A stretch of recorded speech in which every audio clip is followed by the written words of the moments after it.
Chapter 680.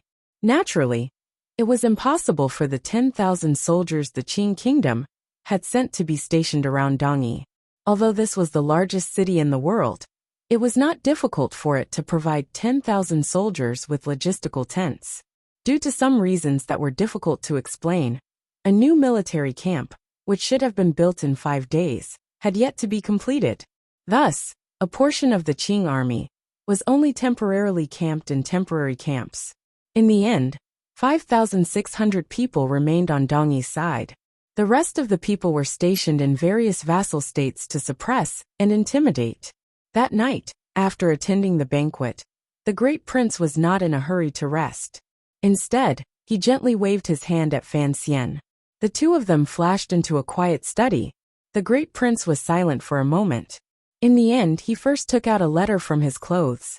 Fan Xian glanced over and saw the style of the letter. He was about to kneel down to receive the emperor's secret edict when he was unexpectedly pulled back by the great prince. "It's just the two of us. There is no need for our knees to suffer." The great prince gently shook his head. Fan Xian was slightly startled. Shortly after, he slowly smiled and did not bow again. Accepting the emperor's secret edict from his hands, he opened the seal and read it carefully. He then sank deep into thought and did not speak for a long time. "I will return to the capital first. You will replace me here for 3 months." In the letter, the emperor's tone was very warm. There was an undisguisable admiration for Fan Xian.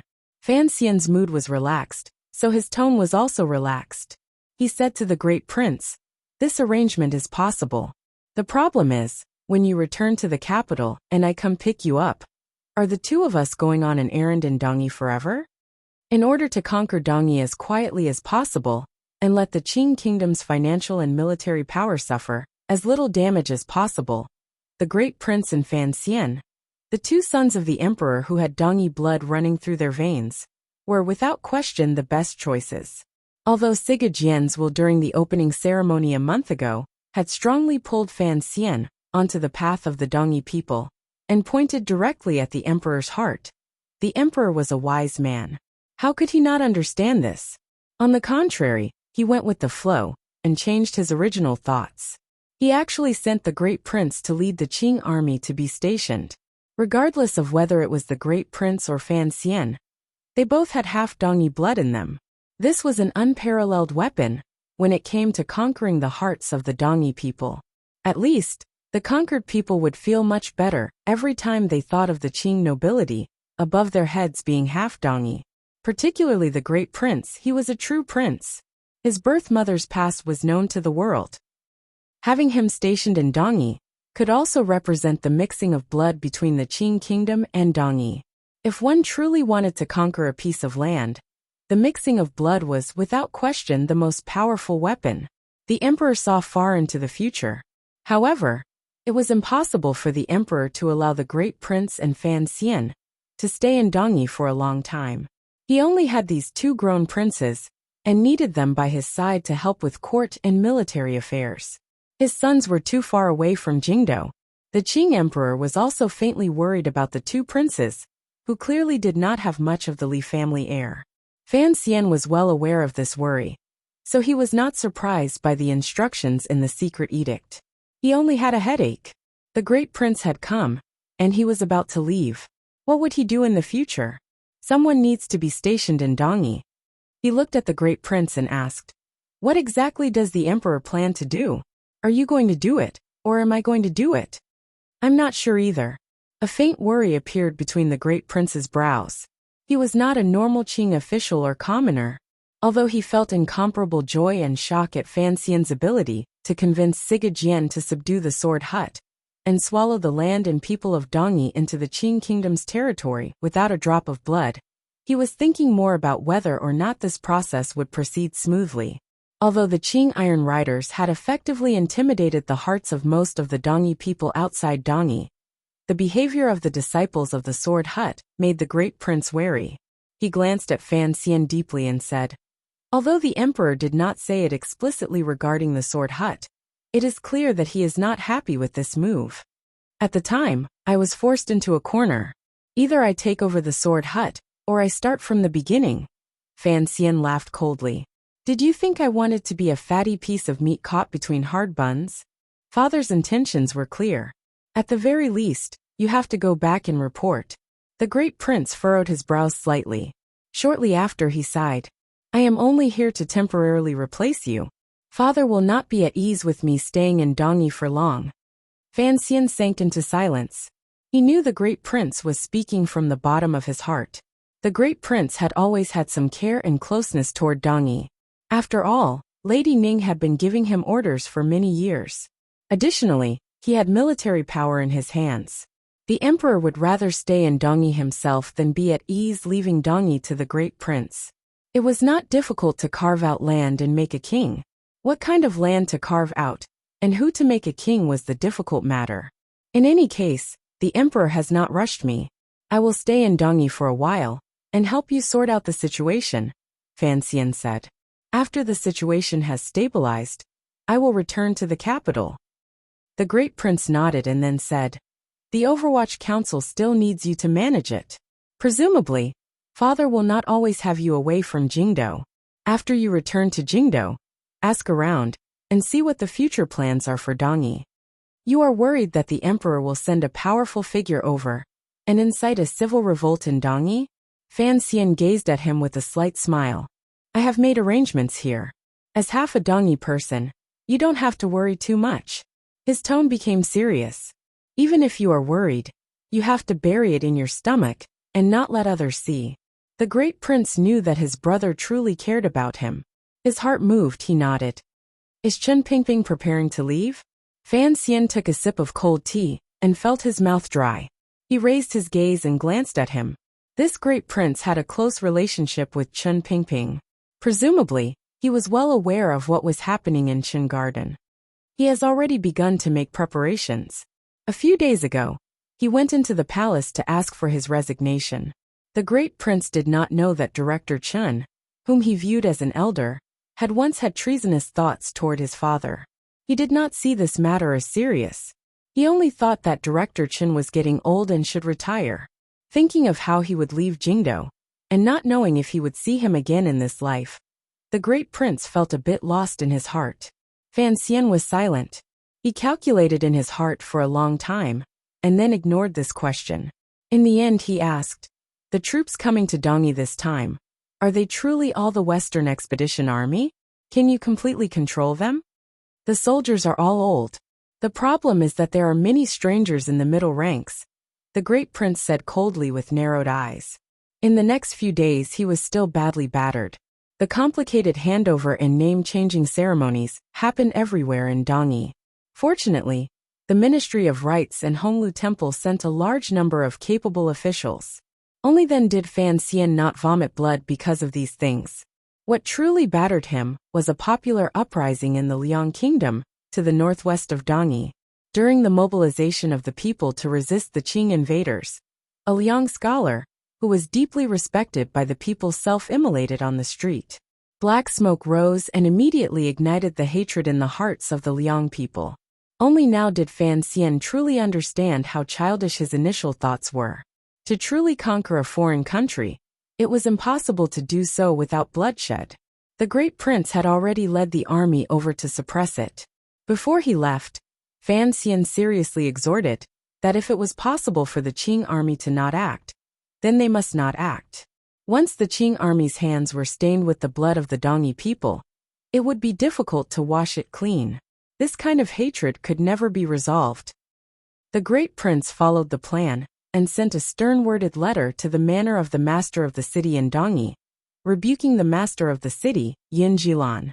He then urged the manor to be the vanguard, and the local martial power, as the vanguard to suppress the unrest in the Liang kingdom. The Qing army was the rear, and maintained a certain distance. After the great prince and Yin Jilan both left Dongyi, all affairs were handed to Fan Xian to handle. He hid by the seaside and thought of the never-ending sparks of fire in Dongyi. He felt a wave of irritation. It should be better to have the manor of the city suppress it. It was probably like the puppet army in his previous life. Fan Xian sat on a large rock by the seaside and smiled bitterly.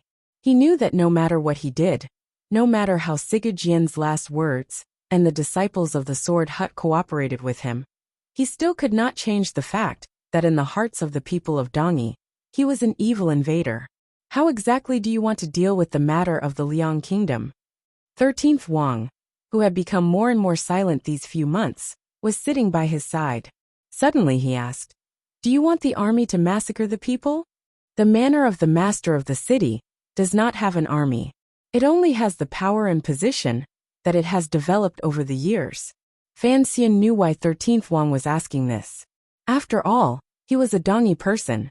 Yet he had to suppress the unrest in the Liang Kingdom that he saw as righteous. Presumably, his feelings were complicated. He paused for a moment and then quietly said, "I have orders to try to keep as few people as possible dead. In the end, people will still die. Furthermore, once the weapons move, how will you control them?" 13th Wang's gaze was confused. He only stared at the rise and fall of the waves on the ocean. Fan Xian tilted his head and glanced at him. His expression gradually became serious. "Do you know the scholar who burned himself to death?"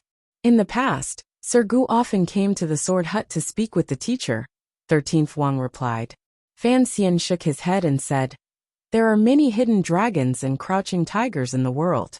Although I have never seen this Sir Gu, presumably, he is also a remarkable figure. The chaos in the Liang Kingdom started because of him, but I am unable to deal with him. As for his family, don't worry. I will protect them. Sir Gu's ancestral hall will be built as soon as possible after the matter is over." 13th Wang looked at him in a daze. After a long time he said, "You don't truly respect him. You just need to put on this attitude to appease the people of the Liang Kingdom. That's what all invaders do," Yi Zichen said. Fan Xian's expression was slightly dim. "However, I am surprised that you can think of this. 13th, you are becoming more and more remarkable. I've seen too many things. No one can be simple." 13th Wang stared into his eyes and said, "You once promised the teacher that you wouldn't let the people of Dongi bleed. I don't like to see blood. Otherwise, why would I be tied to this carriage by the Sword Hut?" Fan Xian smiled self-mockingly. His smile gradually became icy. "But necessary blood must be shed.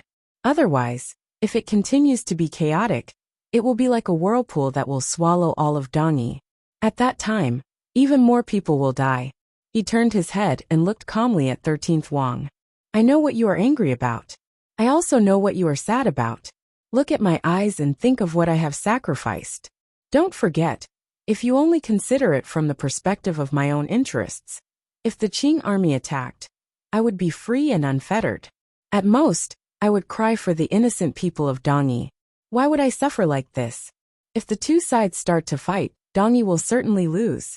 The number of deaths will be in the hundreds of thousands," Fan Xian said with his eyes closed. Fan Xian closed his eyes and said, "My philosophy of life is very simple. Since this matter cannot be stopped, then the fewer people who die, the better. There is no difference between 10 lives and 10,000 lives," 13th Wang said. "Wrong," Fan Xian said resolutely. "I don't care if a life has a price. I only know that a person's life is unique. 100,000 unique lives are more important than 10, 100, or 1,000.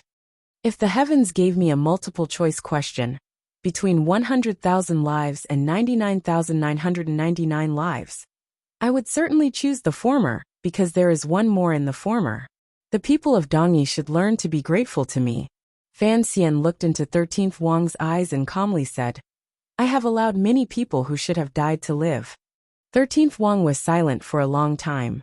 He then said, "But these people did not need to die. The emperor's cause requires them to die, so they must die." Fan Xian stood up from the large rock. "Even your teacher was unable to stop him. You should understand the pressure I am under." Fan Xian patted the sand from behind his butt and narrowed his eyes at the endless ocean. "Sometimes, I find that I am almost Gao de Quan." "What is Gao de Quan?" "An inhuman description," Fan Xian shrugged. Fan Xian shrugged his shoulders. "But thinking about it carefully, I am not Gao Quan. I am just willing to do this. I will not die for some ideal or some spiritual need, such as burning myself like Mr. Gu. I am a person who knows how to run and is good at running." He then turned around and looked at 13th Wang. Calmly he said, That day, Siga Jian and I talked quietly in the room. You should have heard the contents of our conversation. Do you have any understanding of the tyrannical Jinqi? Chapter 681. 13th Wang heard these words and thought for a moment. He didn't reply. Instead, he stood up in front of Fan Xian and slowly pulled out the sword at his waist. 13th Wang was not the green banner fortune teller who walked the world and experienced people's hearts. Rather, he was a swordsman who followed Fan Xian and refused to live alone. Fan Xian's expression became serious. His right hand climbed to his back and pulled out the Wei Emperor's sword. The light of the sword was like autumn water. It reflected the seawater not far away and rippled even more. Without any warning, the silent sword stabbed a foot in front of Fan Xian's face. This was the first time Fan Xian had truly seen 13th Wang use a sword. Only now did he understand why Siga Jian had entrusted all of his legacy to this young man. Without question, 13th Wang's understanding of sword intent had reached a very high realm. With a thought, the tip of the sword arrived. It seemed to have already surpassed the restrictions of the environment. This was the terrifying realm brought about by the tenacity of one's heart. Once 13th Wang moved his sword, there were no stray thoughts in his heart. There was only this sword. The Emperor's sword in Fan Xian's hand was still pointed 45 degrees into the sky. He had no time to react. His face was pale. The tyrannical Jinqi at the back of his waist exploded. Without any delay, he forced himself up. Like a seagull, he flapped his wings and glided toward the back of the beach. One slide was 150 feet. This was not a strange movement that a human should have.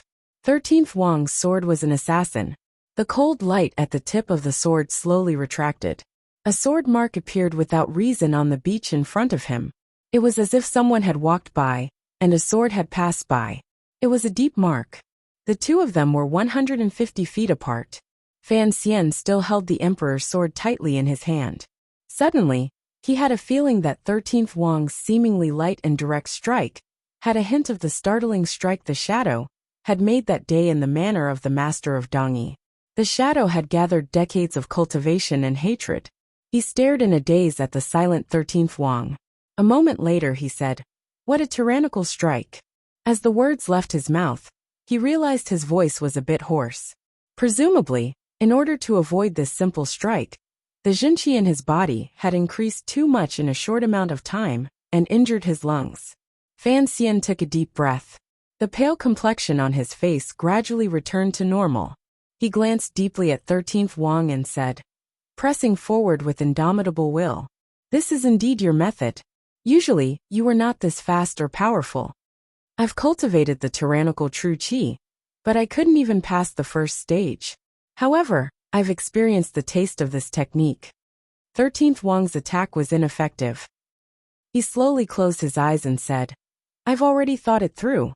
I shouldn't bite off more than I can chew. I have the sword in my hand. Why should I learn the Qing Emperor's secret?" The nameless art formula was too domineering, especially at the first checkpoint. His mind and body were completely separated, completely conflicting, and uncontrollable. It was too similar to qi deviation. Back then, Fan Xian had easily passed this trial because the last years of his previous life had all been spent in bed. He had long gotten used to being in a vegetative state where his entire body could not move, and only his brain could move.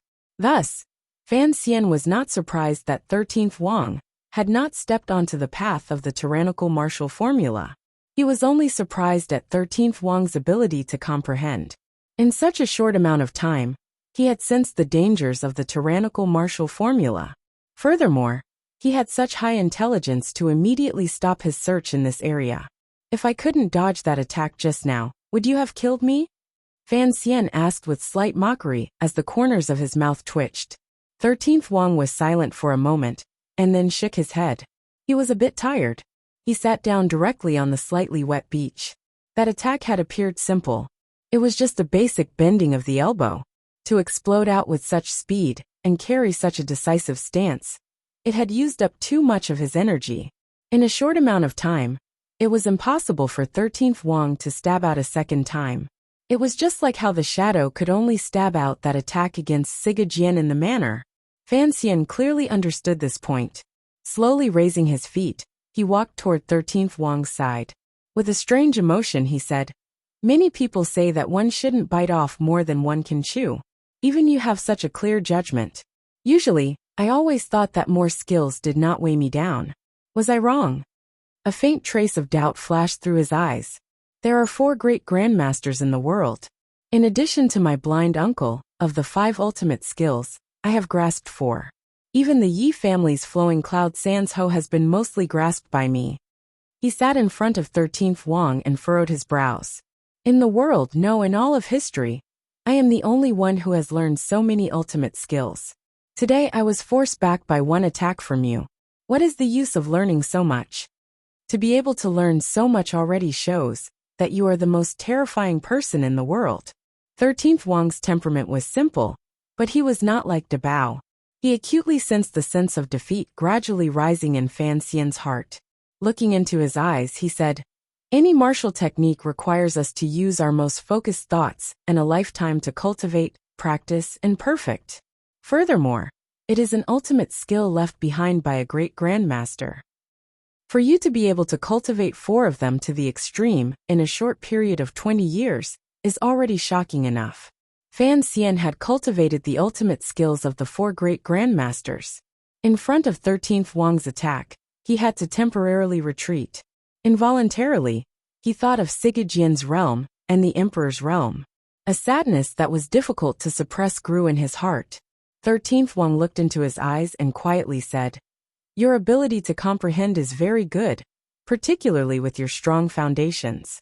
Additionally, with such good luck, you should be the most powerful person in the world. My ability to comprehend is only average, particularly in front of you and Haitang Duo. Fan Xian took a deep breath and said, "All I can rely on is hard work. However, there is a limit to one's strength. Even if I were to work twice as hard as I am now, I would still not be able to break through that piece of paper." Fan Xian was able to easily dodge 13th Wang's attack that seemed to have come from the heavens. Additionally, he had long hidden the ultimate skills in his sleeves and body, particularly his sinister battle personality, and the ingenuity the Overwatch Council had given him. He was confident that no matter which 9th-level ace he faced in the world, he would be able to defeat them. Even if it was 13th Wang, Haitang, Lang Tiao, or Yin Jilan, once they faced him, the one to die in the end would be them. After Yi Luyan left this world, regardless of whether it was power or personal cultivation, Fan Xian would, without question, be the second in the world. 13th Wang had also sensed this from Fan Xian's seemingly easy and casual slide earlier. A faint sense of awe rose in his heart. He looked at Fan Xian, and still could not understand how a young man in his 20s could raise his cultivation to such a realm. The realms of the 3 young people in the world were similar. However, Fan Xian was more ruthless, and had more tricks than the other 2. "How did you retreat that time?" 13th Wang asked him with narrowed eyes. Fan Xian was silent for a long time and didn't reply. He only turned his head back, and stared at the gradually rising and falling white waves on the ocean. He had already stayed in Dongyi for a long time. The booklet Master Ku he had left behind was deeply imprinted in his mind. Each time he meditated by the seaside, those words would pour into his mind. Although he still didn't understand most of the meaning, miraculously, as long as he thought about it, it seemed that there were minute factors inside and outside of his body that began to resonate with each other. His body became lighter, and his movements became faster. The recovery rate of the Jinqi in his body also increased. It was as if there truly was a kind of invisible and untouchable Yuanqi in the world that was willing to follow his thoughts to replenish what he had lost. However, this kind of replenishment made his heart palpitate. Was this the magic of the West? Humans would always have a fear of things they did not know of. What made Fan Xian even more indifferent was that the changes the little booklet brought him were not enough to solve too many problems. The speed of replenishment was too slow, and the increase in realm was too small. It seemed that the second in the world could only ever be the second in the world. For a moment, Fan Xian even wondered if he had made a huge mistake. Regardless of whether it was Master Ku He, Sigejian, Yi Luyan, or the Emperor, These people at the top of the world were far above him in terms of willpower and diligence in cultivation. However, these great grandmasters only cultivated their own unique skills, and never had their hearts set on anything else. He had learned too many things and knew too many things. It was too messy. Fan Xian had a feeling that it would probably be easier for 13th Wang and Duo to break through that piece of paper than him. This was probably the intention Sigurd had spoken of. His intention was still not as firm as those two people. Because he was too afraid, he did not care about the price to find a way to make himself stronger. Perhaps this kind of purposefulness was inferior, but he was truly afraid. He was afraid of death. He was afraid of the people he cared about dying. I am returning to the capital the day after tomorrow. A slight smile suddenly rose to the corners of Fan Xian's lips. As long as Dongyi does not fall into chaos, at least the world is still peaceful. Why should I worry about so many things? Dongyi belonged to the Qing kingdom. Although there were waves of unrest, with the suppression of the Qing kingdom's powerful military power, and the cooperation of the upper echelons of Dongyi, it was impossible to raise any major waves. The emperor's trust in Fan Xian remained. Chen Pingping was about to leave the capital to retire.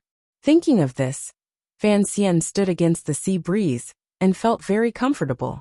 Regardless of whether or not Uncle Wu Zhu would return, it seemed that as long as they followed this trend, he and the emperor would always be able to find a second path. Bloodshed was not necessarily necessary. Bloodshed was necessary.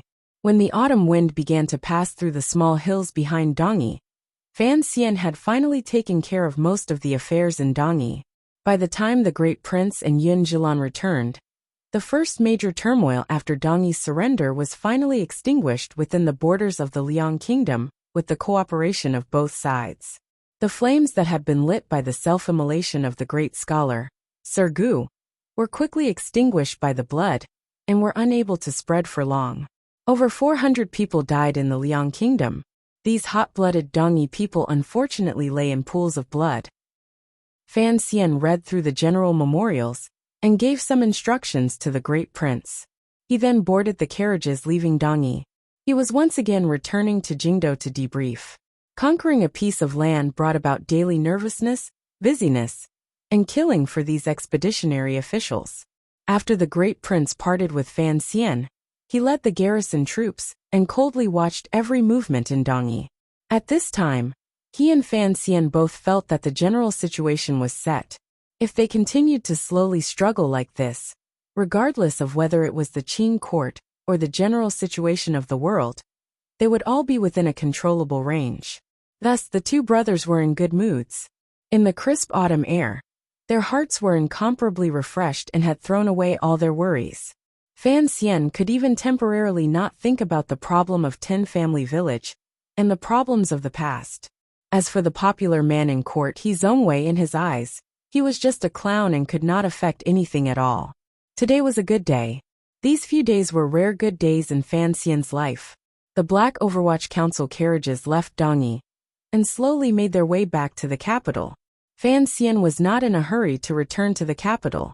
Looking at the golden, slightly yellow, and deep yellow leaves around him, as well as the autumn mountains that had been painted into an oil painting, was also a rare enjoyment. Of course, blood continued to flow non-stop along the way. As a powerful official of the Qing kingdom, the master of the sword hut, the representative of the invaders, and the Qing emperor's favorite illegitimate child, Fan Xian became the emperor's favorite. On his way back to the capital, Fan Xian became the first target of the volunteer armies of the vassal states around Dongyi and the rebellious people. Perhaps it was not appropriate to call them rebellious people. They were righteous people. Most of the righteous people in Dongyi refused to accept surrender and bravely entered the mountains to fight the Qing invaders. Most of the people in Dongyi who refused to accept surrender and bravely entered the mountains to fight the Qing invaders were people of the Jianghu. These people, who had martial strength, were clearly more direct when it came to protecting their own moral principles.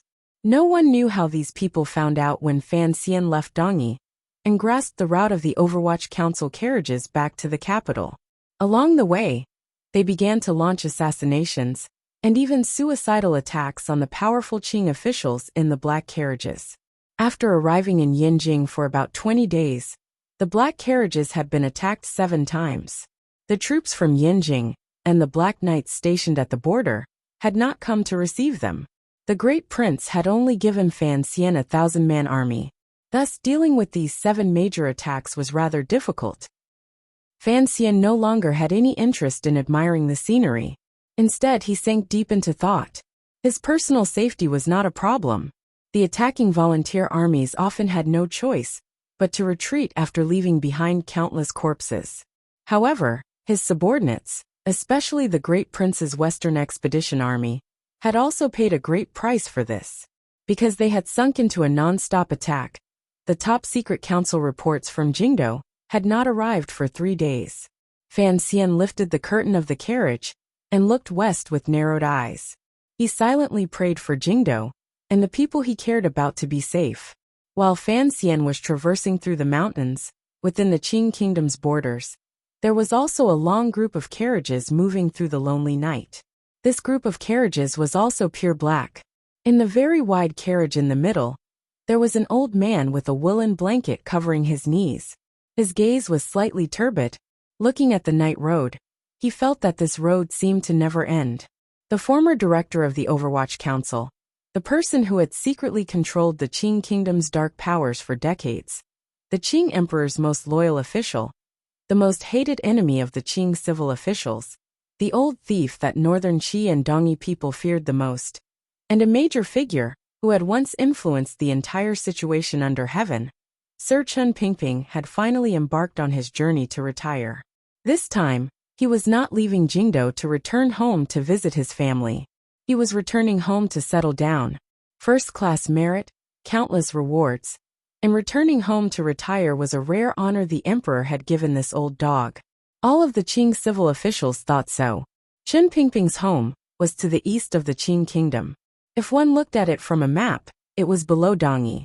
However, it was a great distance from Danzhou and Jiaozhou. On the contrary, it was closer to Jiangnan. It was an impoverished area that was not very developed. The solitary group of carriages returning home was still far from home. Today the group only passed through Dazhou. This was a province that Chen Pingping had to pass through on his way home. The group of carriages did not notify the officials along the way to avoid startling all of them into coming out in fear and trepidation to kowtow to the old director. However, Dazhou was brightly lit today. The bailiffs of the government were busily searching for something under the strict scolding of the Ministry of Justice's officials. Chen Pingping narrowed his eyes. He didn't remember any important figure in Dazhou. He lifted the curtain and summoned an unfamiliar official beside him. In a quiet voice, he asked a few questions. The official's face was unfamiliar, but there was a craftiness in his eyes that came from understanding the affairs of the world. He smiled warmly and replied, "When the commissioner returned to the capital, we had arrived a long time ago."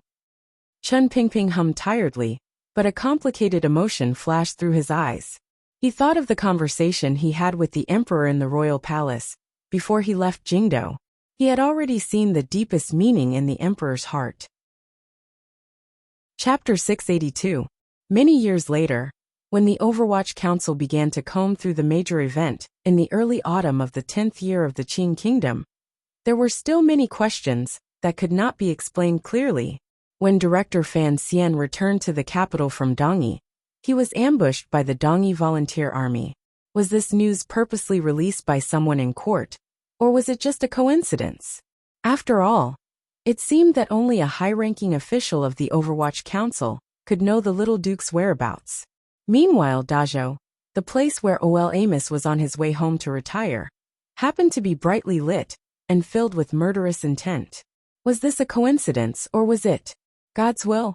Perhaps it was the latter, but at that time, the sky had long changed color. The intelligence officials of the Second Bureau of the Overwatch Council did not pursue the matter closely. At least, the officials of the Ministry of Justice handling official business in Dazhou did not know that at the time, there was a long line of black Overwatch Council carriages outside the city. No one knew that Director Chen, whom all the court officials regarded as a ghost and feared, was in the carriages.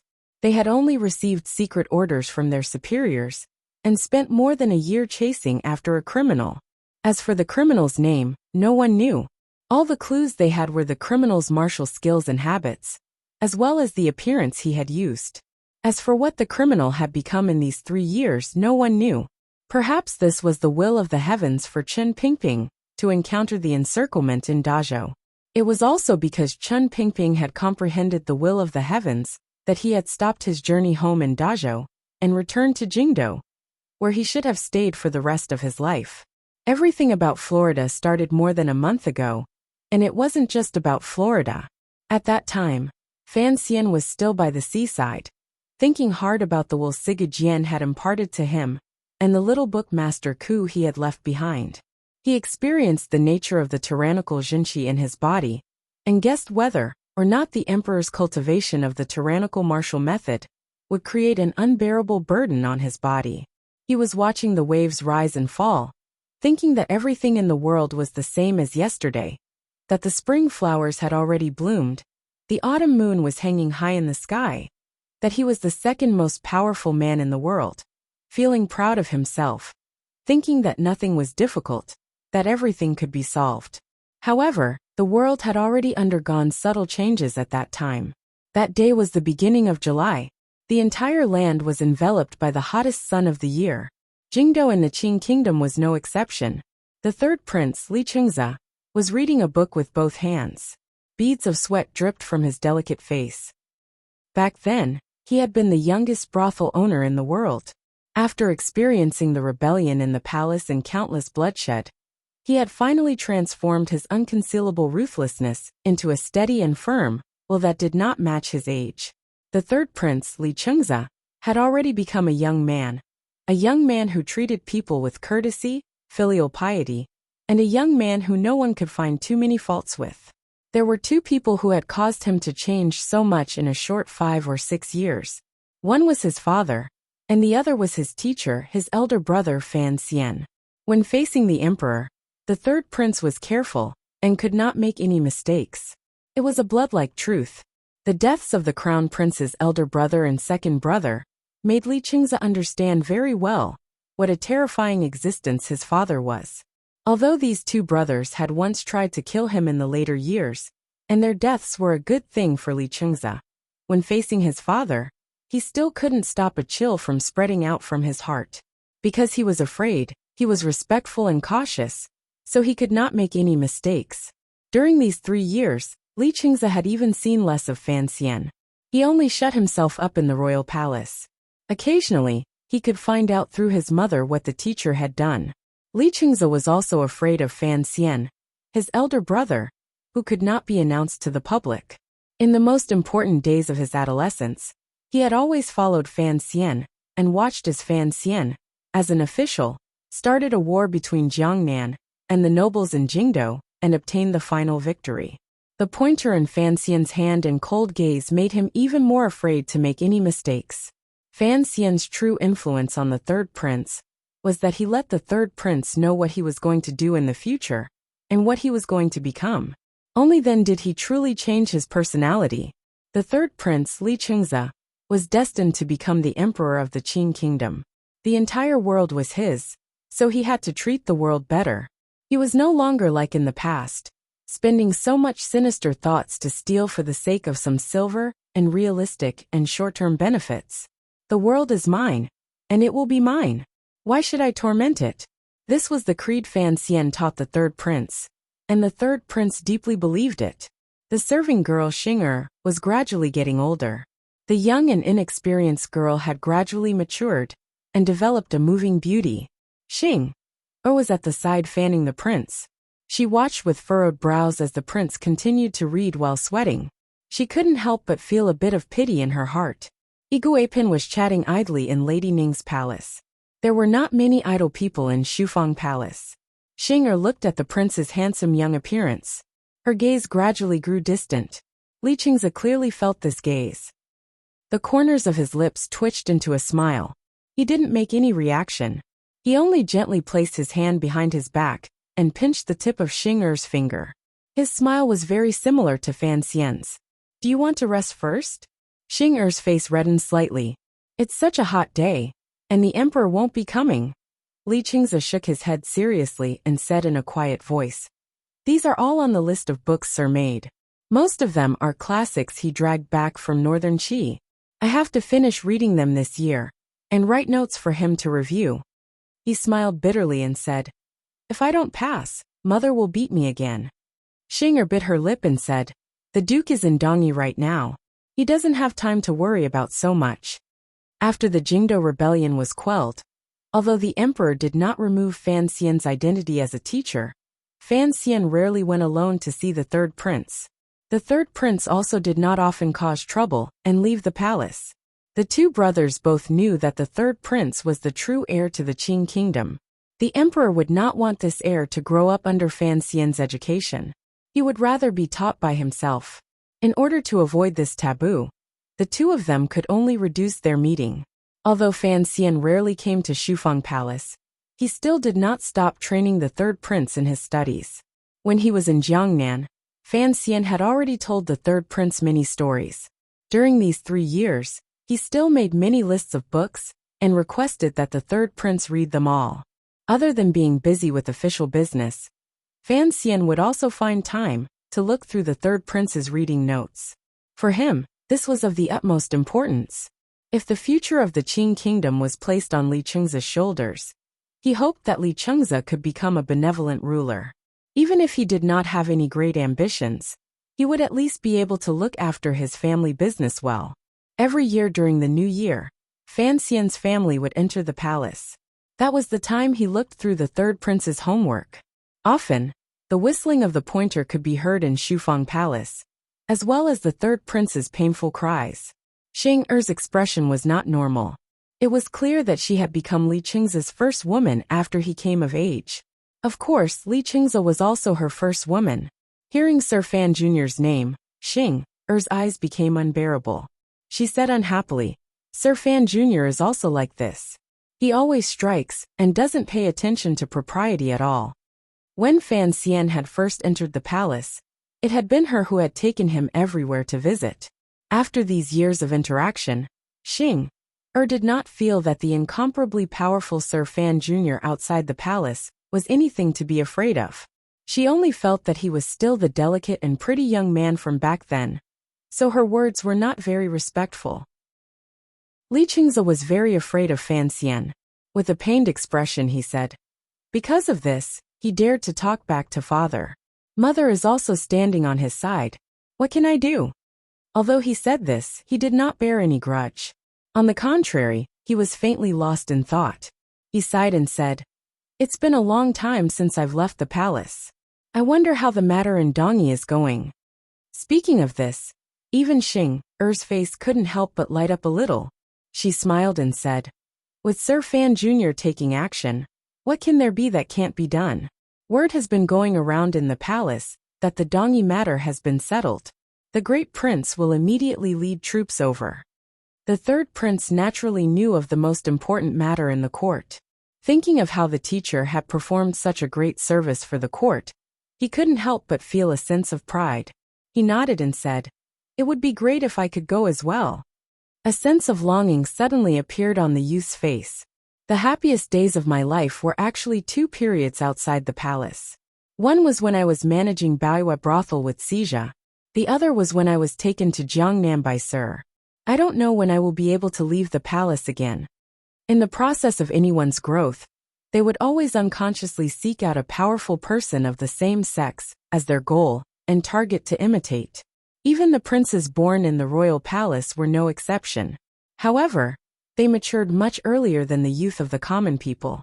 When Li Qingze was in the beginning stages of puberty, there were 2 large mountains in front of him that he needed to look up to. One was his father, and the other was Fan Xian. However, the Qing emperor's power carried a coldness that kept people away, and his family away. It was Fan Xian's power that truly had a bit of smoke and fire. It carried a stubborn, simple, and direct closeness. Thus, the third prince missed Fan Xian very much. A voice came from outside Shufang Palace. Before it could be sent, a head eunuch had already bent over and entered the inner palace. Xinger furrowed her brows and glanced at the head eunuch. She gently bowed behind the third prince, not daring to be lacking in etiquette. The person who came was Eunuch Yao, the head eunuch in the royal palace, and a close official deeply trusted by the emperor. Li Qingze narrowed his eyes and glanced at him. He felt it was strange. He didn't know what matter required him to personally come here. Eunuch Yao, what is it? Eunuch Yao was a person who knew his limits.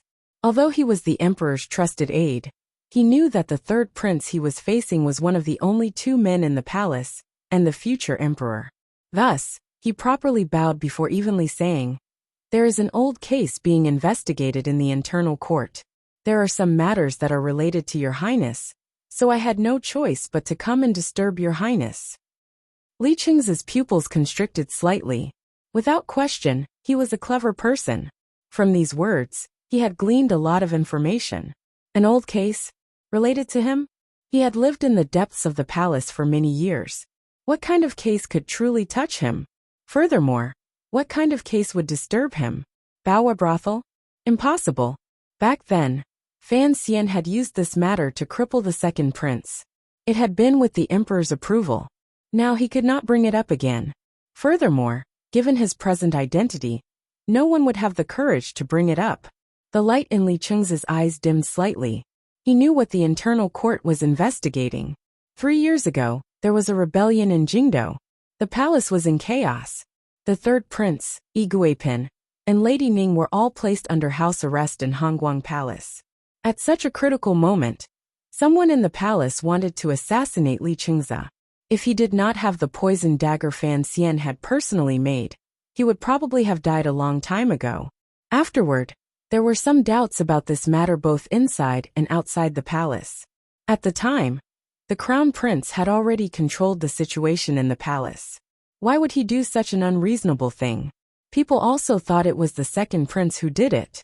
In the investigation afterward, they did not find any connection. Li Qingze's own memory of the matter was particularly deep. He also wanted to find out who wanted to kill him.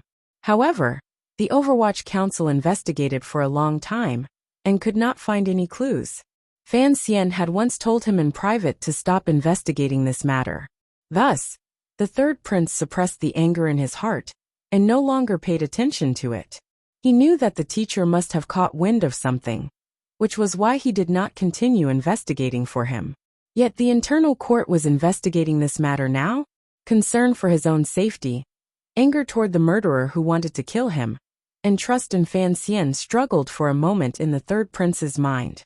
He made up his mind and shook his head. "I was quite frightened that day. I don't remember anything. Would I trouble your highness to come with me to draw a portrait?" After the two eunuchs were killed by Li Qingze, their bodies were quickly burned in the chaos. Too many eunuchs had died in the palace rebellion that day. Even now, no one knew who the third prince's assassin was. Eunuch Yao glanced at the third prince and spoke respectfully. Li Qingze's brows furrowed. He sensed something strange. "I still need to read. Since I am fine, don't worry about such a small matter." "How can that be? Your highness is a member of the royal family. How dare someone have thoughts of disloyalty toward your highness? The emperor is furious and has ordered a thorough investigation." Li Qingze narrowed his eyes and looked at Eunuch Yao. He wondered what his father wanted to do now. If he was truly furious, then what had he been doing these 3 years? At the beginning of July, the third prince, Li Qingze, began to think back to the palace rebellion and the appearance of the two eunuchs who wanted to kill him. That night, the young mistress of the Jingdo government was lost in thought as she watched the two approaching stars in the sky. She knew that her father's days had been much better. With the little duke's help, no one in court dared to target the Jingdo government again. Even the popular man of the Hall of Governmental Affairs, Sir He Zhongwei, had not been as ruthless as before. He was only quiet. Thinking of Sir Fan Jr., she couldn't help but think of the condition he had promised her during the Jingdo rebellion. A light smile gradually rose to the corners of her lips. Qin Garden was bustling. Qin Pingping was making preparations to return to his hometown.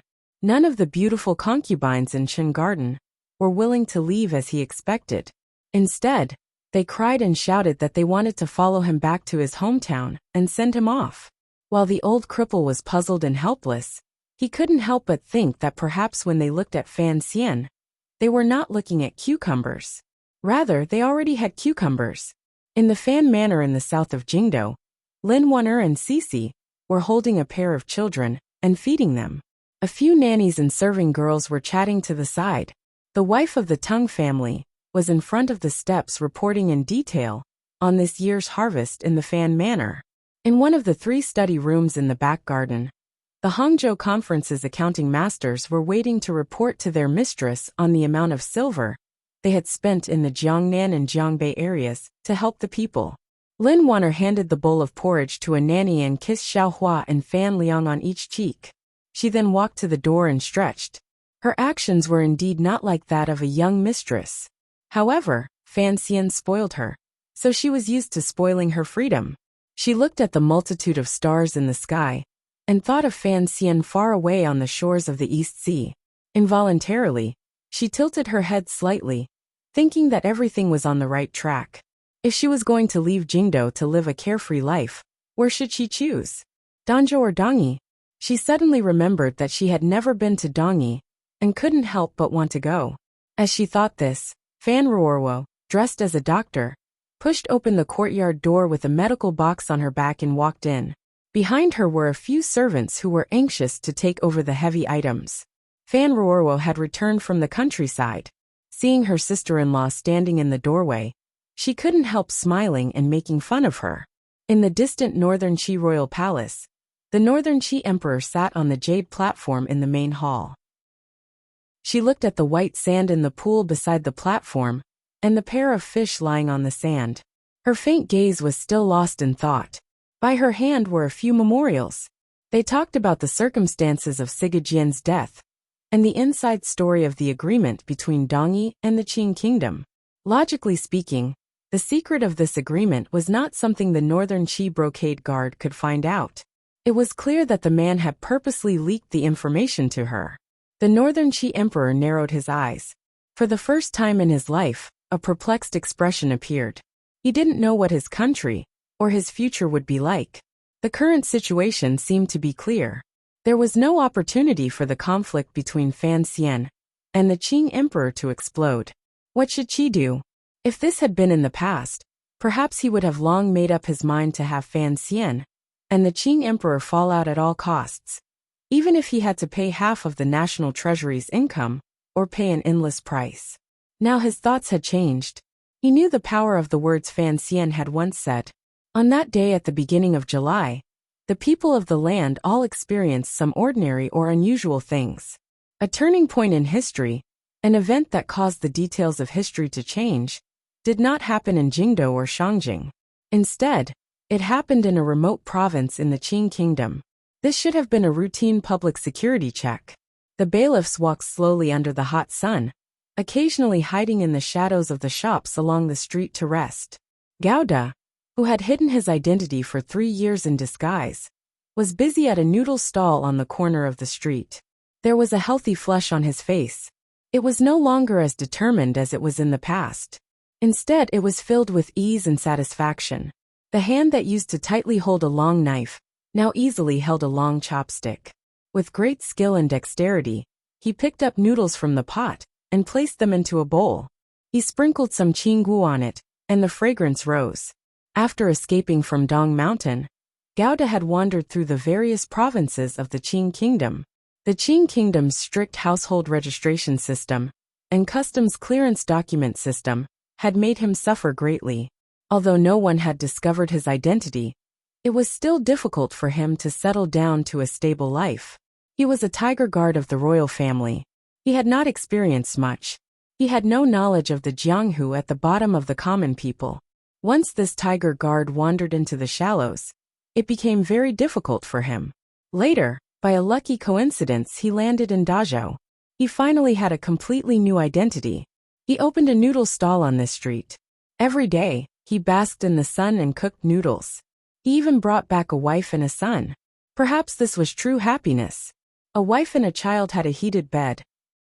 Every day, Gouda packed up his stall and came home to hug his wife, who made him feel hot all over. He even felt that even if he didn't use his knife, it wouldn't be a pity. Of course, he was still cautious.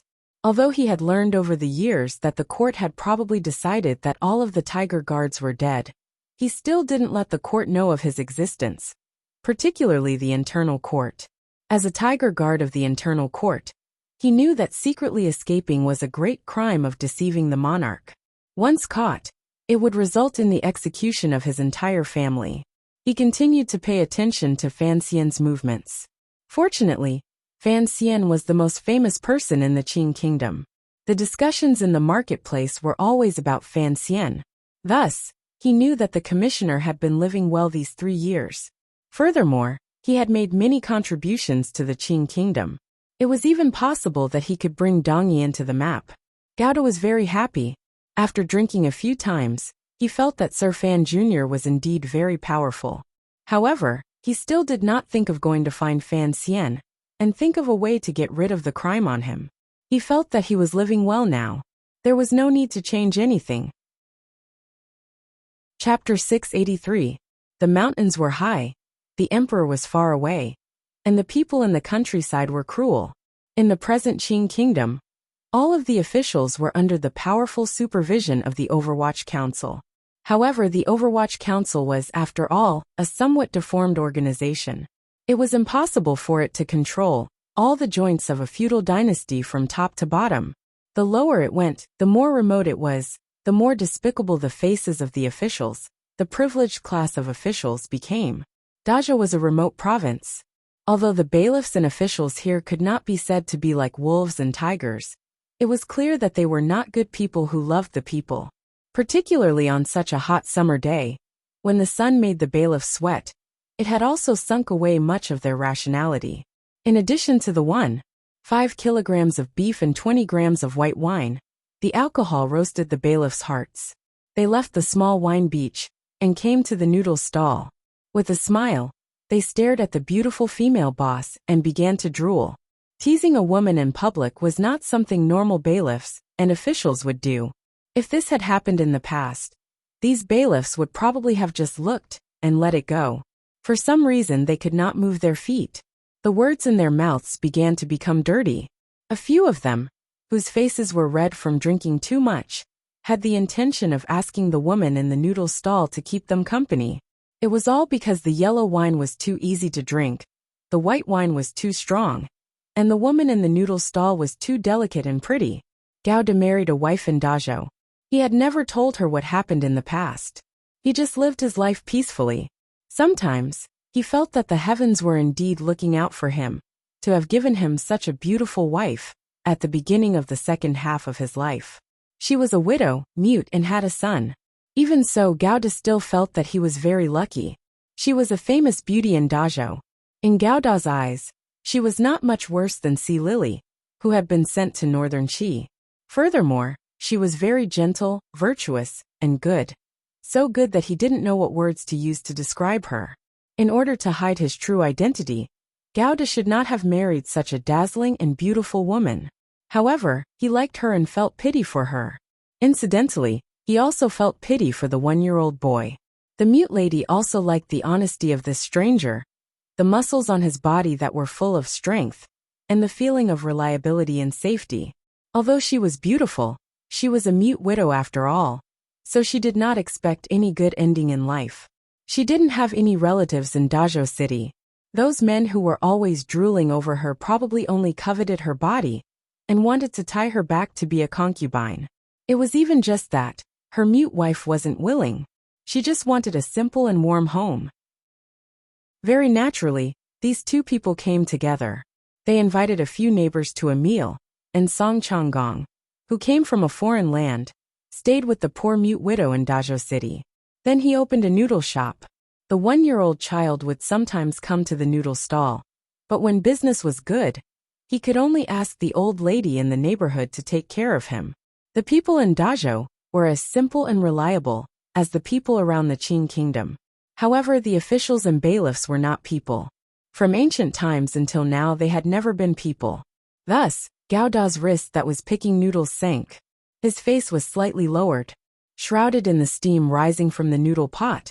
It was impossible to see the emotions in his eyes. The woman's face was flushed. It was a blush of embarrassment and anger. She listened to the increasingly filthy words in the shop. Tears of humiliation gradually rose in her eyes. She glanced at her husband beside noodle soup, hoping to see something. However, she didn't see anything. She was slightly disappointed and resigned to her fate. Before they got married, she knew that Brother Song was a timid person and an honest man who didn't say much more than she did. The silence of the noodle stall couple encouraged the bailiff's arrogance. Matters of the world were always like this. When one side oppressed the other, if there was no resistance, the power of the oppression would grow. One of the bailiffs stretched out his hand to grab the mute woman's small white and tender hand. She dodged it. The bailiffs became unhappy and began to curse. Gauda tightened his grip on his chopsticks. However, he knew that he had to endure it. If anything happened, he and his wife would be wanted by the imperial court. Furthermore, he was, after all, an ace of the early royal court. He always had some confidence in the Qing officials. He always thought these bailiffs were just there to enjoy themselves and would leave later. However, these bailiffs did not leave. A high-ranking official from the Ministry of Justice was holding down the fort in Dazhou. Supposedly, he was investigating a major case in secret. That was why he had chased the lower-ranking bailiffs out and forced them to walk arduously under the blazing sun. They hid in the shadow of the noodle shop and teased the beautiful but mute young lady. What a delightful thing it was. As for the man in the noodle stall, these bailiffs knew that although the man surnamed Song looked extremely sturdy, he was a piece of trash who couldn't even fart. Teasing the wife of a trash in front of his face, wouldn't that be even more delightful? The other people in the noodle shop saw that the situation was not right and had long snuck away. Before they left, they cast a sympathetic and warning gaze toward Gauda. The people did not fight with officials. They didn't want the owner of the noodle shop to actually start a fight with the bailiffs. Gauda didn't make a fuss. He just held his chopsticks and quietly called his wife back to the back of the shop. He then walked to the side of the table and awkwardly pushed up his cheeks. A smile that was uglier than crying rose to his face. He said a few words of flattery and begged for mercy. It was indeed very awkward. In this life, Gauda had only flattered Fan Xian. Fan Xian thought his flattery wasn't good enough and stopped him from learning from Wang Qinian. From that day onwards, Gauda no longer sucked up to anyone. Even a third-rank official had to be extremely courteous in front of him. To flatter and beg for mercy from these bailiffs was already the greatest concession Gauda had made for his life. He had been messing around in the world for 3 years. Logically speaking, he should have learned some things. However, he was, after all, a tiger guard Gauda with a knife in hand. He had defeated the enemy in one move in Shangjing. How could he truly break his pride and become a shrimp on the beach? Tiger guards were not guards. They were not there to serve people. They were there to kill people. The bailiffs suddenly felt that a mountain had appeared in front of them. It was the owner of the noodle shop. An imposing aura hit them in the face and made their teasing and obscenities stop abruptly. A moment later, they felt humiliated and angry because of their absent-mindedness. How could this honest person in front of them be so scared that they didn't dare to speak? It was clearly the Song guy who was bent over and smiling with all his might. Because of their humiliation and anger, they became more and more arrogant. They slammed the scabbards on the table with a deafening sound. Gauda's eyes landed on their scabbards. He suddenly remembered that it had been a long time since he had touched a knife. He only held a pair of long black wooden chopsticks in his hands. He didn't make a sound and didn't resist. He allowed them to curse because he wanted to protect his wife and her child. He didn't want his wife and child to wander the world because of him. Even Gauda himself didn't want to wander the world anymore. After escaping from Dong Mountain, he could have gone to Dongyi or Northern Qi, but he didn't want to. After all, he was a Qing person. He wanted to stay in the Qing kingdom, even if the place he stayed would still have officials like tigers and wolves, and the unfairness of the world. Gauda was enduring it with great difficulty. He was pretending to be weak and inexperienced. He suddenly heard a strange sound. Turning his head to look, he saw a drunk bailiff leaning against his wife's side. His hand was moving toward the round spot under the cloth skirt. Gauda's hand holding the chopsticks tightened like he was holding a very long knife. His expression didn't change. His gaze remained calm. There was no longer any restraint or pretense. He didn't need to think about anything. He just followed his instincts that he hadn't seen for 3 years, and naturally swung his knife forward.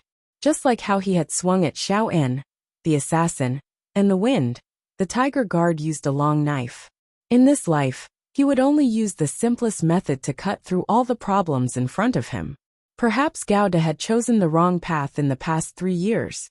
He was a saber wielder, not a subordinate.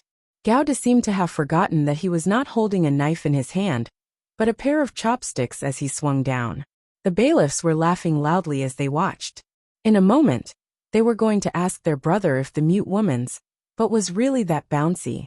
Furthermore, they were going to take advantage of the chaos to go up and touch that, but a few times after the song man was knocked to the ground. With a crack, the chopsticks broke. The entire noodle stall fell silent. The mute woman stared in a daze at the scene in front of her. Her pupils gradually constricted. She appeared terrified and shocked. She couldn't believe what she was seeing. Her mouth gurgled. She wanted to cry out, but she couldn't make a sound. The bailiffs in the noodle stall also stopped their laughter and all their actions. They just stared dumbly in that direction. A pair of black wooden chopsticks had been cut in two. One of the chopsticks had already slit the bailiff's throat like a sharp blade. The bailiff's chest was dripping with blood. His throat had been cut open by the chopsticks, revealing his windpipe and esophagus. There were also some unknown blood vessels. The bailiff stared with a pair of dead fish pearl-like eyes at Gauda, who stood like a mountain in front of him. He slowly knelt down. Even in death, he did not understand why his throat had been cut open when he had only touched the woman's butt. He also did not understand how the pair of black chopsticks in the noodle stall owner's hands could be so sharp. Gauda's hand, which held the chopsticks, was very steady. When the bailiff died in front of him, he no longer seemed to be a noodle stall owner, but an extremely terrifying swordsman. That familiar feeling returned to his body. He walked forward and gently hugged the woman. He quietly said something by her ear, and furrowed his brows slightly. He knew he had struck too hard. This bailiff's crime was not worthy of death. He had revealed his hand. Under the investigation of the Qing Kingdom's powerful state apparatus, people would probably find out about his past. However, Gauda had not struck out in anger, and could not control himself. In reality, he had only lightly waved the chopsticks. He had forgotten that he was an ace at the peak of the 8th level. He had also forgotten that the people making trouble in the noodle stall were not enemies of the Juanshang Conference or the Northern Qi Brocade Guard. They were just some hateful, shameful, and pitiful bailiffs. It was just a misunderstanding, a fatal misunderstanding. Gauda had overestimated these bailiffs, so he had easily killed a person. When the other bailiffs in the noodle stall saw this, their bodies trembled. They didn't know who the owner of the noodle stall was. They were even more shocked by this bloody scene. After a long while, one of the more timid bailiffs finally screamed. "Who is it?" The scream brought everyone back to their senses. They would rather die than believe that there was someone in this world who could use a pair of chopsticks to kill someone. They thought their eyes were playing tricks on them. Perhaps the noodle stall owner had hidden some weapon earlier and caused their brother's death. One of the bailiffs secretly slipped away to report to the government. Under the lead of a small leader, the others pulled out the knives on the table and charged toward Gauda with a loud yell. Gauda lowered his head and explained something to his wife. The chopsticks in his hand had already fallen to the ground. He found that his wife was terrified.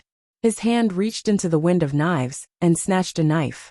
Very casually he swung it out. There was a clanging sound, a bloody wind, and a bloody mist. The bailiffs had no power to retaliate. Their heads and bodies fell into the noodle stall. All of the bailiffs were dead. They died cleanly, half covered in blood. Gauda held a knife in one hand and supported his wife with the other as he walked out of the noodle stall. It shocked the people on the street into an uproar. Like the tide, they parted to form a path. He knew he had to leave Dajo as soon as possible and had to hurry. Killing these bailiffs was nothing because he was called Gauda, the leader of the Tiger Guards. He had always been a weapon for killing. His past life and history meant that he could not stay in the noodle stall forever. However, now that he had a wife and a child, he did not want to die under the pursuit of the court, so he had to escape with all his might. Under the scorching sun, Gauda and his wife embarked on the road of escape after killing people on the street. The couple did not say anything. They rushed home as soon as possible, picked up their son from the hands of the neighbor's aunt, and then picked up some money, preparing to leave the city. Along the way, the mute woman did not say a word, but her stubborn and beautiful face was full of trust and admiration for the man. She was willing to follow him. Under the scorching sun, Gauda held the child, held the knife, looked at his wife, and thought of the future wandering in Jianghu. A strong sense of apology and uneasiness welled up in his heart. He said softly, "Wife, I owe you too much." However, the government of Dazhou reacted faster than ever. Before Gauda had a chance to make up for the debt in his heart, the city gate of Dazhou had already been tightly closed. Everyone probably knows that Saling has created a web-based game, Twilight of the Gods. Many people play there. For the specific introduction of the game, everyone can go to the website to take a look. At 14 o'clock on November 26th, the new Dirty Universe opened. Chapter 684. Gauda's luck was not good. It should be said to be very bad. He knew that a bailiff had secretly slipped away from the noodle stall. But he didn't care because most bailiffs were cowards who were afraid of death.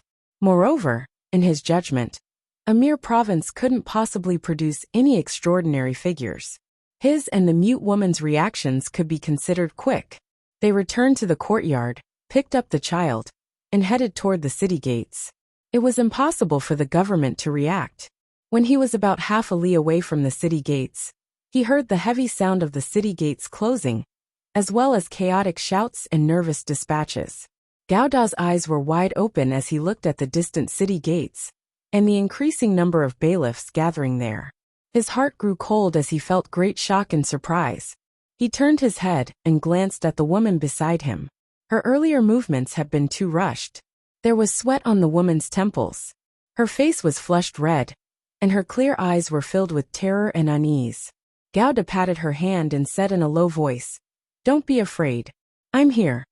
The mute woman's mouth was half open as she nodded. She thought that her husband had killed a bailiff and was going against the court. Her family of 3 would probably not be able to survive. A trace of bitterness rose in her heart and seeped into her eyes. It looked very sorrowful. No one knew where the city gates had received the order, but they tightly closed the city gates and did not expand the scope of the search. Thus, it gave Gauda some time to react. He furrowed his brows. Holding the child and the mute woman's hand, he walked toward the residential area in the back. In a moment he disappeared into Dazhou. Gauda's luck was very bad, because a member of the Ministry of Justice's Special Division had chosen to gather in Dazhou. Coincidentally, this Special Division member had been sent by the great scholar of the Hall of Governmental Affairs, He Zhongwei. He was investigating Tiger Guard Gauda, who might have escaped from Dong Mountain. He Zhongwei had maintained peace in Jingdo these months, because he knew that even with his power and connections in court and the emperor's favor, it was not enough to shake Fan Xian's position. Thus, he had been carrying out that matter in secret. He wanted to use Wang Qinian or Gauda to open up this opening. However, after months of investigation, Wang Qinian of the Overwatch Council still did not have a single clue. Even though it was clear that Lao Wang was hiding with his entire family, the Special Case Department could not find any breakthrough. On the contrary, under the powerful pressure and support He Zhongwei exerted, the Ministry of Justice officials began to investigate the minute details at the foot of Dong Mountain. They faintly touched upon Gauda's escape route. In the end, they locked onto a possible hiding spot in one of the 7 provincial counties south of Dongshan Road and north of Jiangbei Road. Dazhou was one of them. In the vast sea of people, it was extremely difficult to find an ace that everyone thought was dead. Moreover, it was impossible to issue an arrest warrant for this matter.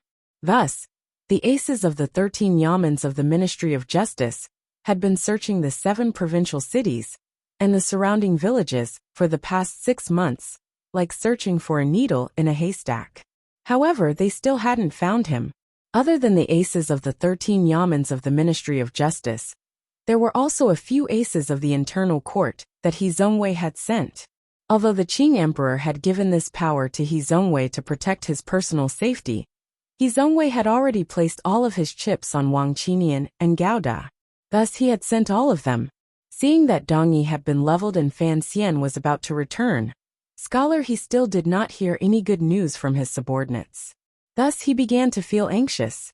Although he maintained a calm and warm expression in front of his subordinates, in his private orders, he began to exert powerful pressure. The aces of the 13 yamens of the Ministry of Justice were almost driven crazy by this pressure. They had gathered in Dazhou to exchange the information in their hands and to communicate with each other. They hoped to be able to find the Tiger Guard, who had already disappeared. Coincidentally, the bailiffs they had sent into the city to check the household records were slacking off and entered a noodle shop. The owner of the noodle shop rose up and killed someone.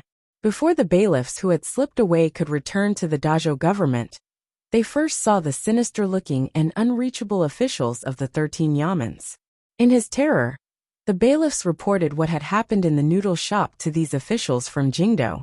The officials of the Ministry of Justice, who were about to go crazy from Scholar He's pressure, felt a buzzing in their heads. Although they couldn't confirm who the owner of the noodle stall was, the criminal investigation officials' extremely sensitive intuition and powerful execution allowed them to immediately bypass the jurisdiction of the Dazhou government and directly give the order to close the city gates. Gao Da's family of 3 was sealed inside Dazhou. After a night of light, the officials of the Ministry of Justice had already confirmed the identity of the noodle shop owner. Regardless of whether it was the chopsticks broken in 2, or the wound of the bailiffs who had been decapitated, it all showed that this person had brilliant knife skills and ruthless attacks. How could an ace of this realm be hiding in a small city selling noodles? There was definitely something fishy going on. The officials of the 13 yamens were all very nervous. Torches were lit all around the noodle shop, illuminating everything inside. They thought to themselves, after working hard for more than a year, they should have finally found the right person, right? The fiery red light shone on the faces of all the officials of the Ministry of Justice. They stared nervously and excitedly at the ace of the internal court in the noodle shop, hoping to receive his final confirmation. The pale-faced ace of the internal court gently used his fingertips to press down on the broken part of the chopsticks. After a moment of silence, he nodded. The officials of the Ministry of Justice met each other's eyes. They couldn't hold back the joy in their eyes. In order to investigate this groundless court criminal, they had endured too much pressure from Scholar He. Furthermore, it was a matter without any foundation. They had run around the 7 roads of the Qing kingdom for an entire year, before finally placing their target near Dazhou. They had not expected their luck to be so good. Their target had jumped out on its own so quickly. The ace of the internal court was directly under He Zongwei's command. However, he had risen and fallen in the palace these years.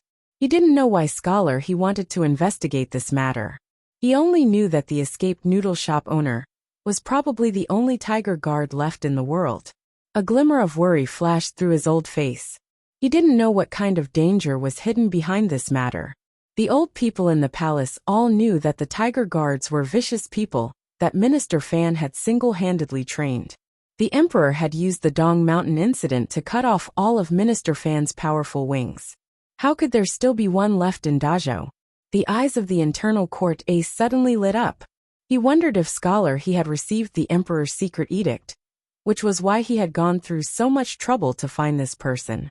What about Sir Fan Jr.? If the news of this person's survival was known by Sir Fan Jr., what would the consequences be? These were things that only major figures had to consider. They were only officials and subordinates. They acted according to orders. Since it was a court criminal who had escaped before the battle, he had to be captured. The internal court ace looked at the joy in the official's eyes and couldn't help but sigh in his heart. He thought to himself that these officials probably didn't know how terrifying the tiger guards were. Particularly, a tiger guard who had learned to escape before the battle. The city had been sealed for an entire day and night. The Dazhou Zhizhou also learned of this matter.